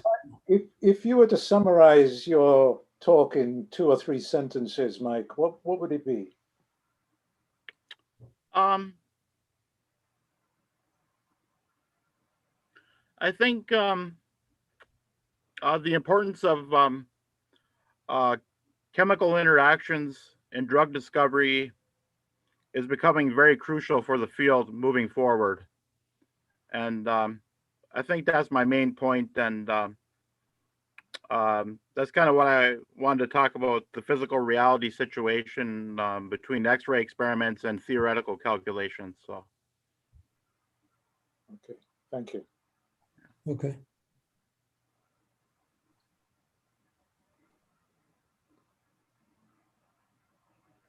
Thank you. Well, we end on time. Appears to be. Unbelievable. Thank you very much to all the speakers.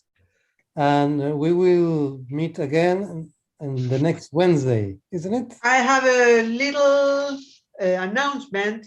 I mean, before leaving, this year marks the 100th anniversary of the birth of Astor Piazzolla, an extraordinary Argentinian musician. So each day after leaving, you will hear one of his best works. So for those who know him, to enjoy his music again, and from those who don't, to introduce him. And we hope that this works, because we tried, but I apologize, can you say the name again, please? Sorry. Astor Piazzolla. If this works, perhaps you will see the name in the YouTube. Let us see. Boss, who chooses the place? There you have the name, Piazzolla. Olympia. Is he Italian background? Yeah. Like I am sharing the video. Can you see it? Yes. Yes. Perfect. Who choose the songs? Olympia. Olympia. The boss. I am sure of that. La grandissima jefa. Yes. Exactly. Well, we will recognize your. Dale, dale, Hernán. Perfecto. Anda. Sí. Ah. Let us see if we No, can no, no. hear. Yes. Of course, up to the day after tomorrow, who want to leave, we live with Piazzolla. Thank you very much. Thank you.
until the day after tomorrow. Okay, bye. Thank you, Olympia. Yeah. Wonderful job. Nice to see you all. Bye. Same here. Bye-bye. Gracias, Olimpia. Los quiero mucho. Me encantó. Gracias. Chao. Gracias, Lidia, por estar.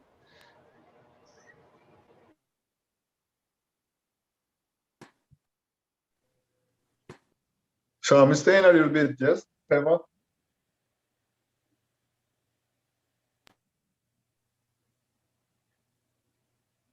Klaus se fue, lo quería saludar, pero bueno, ya se fue. Mañana lo saludamos.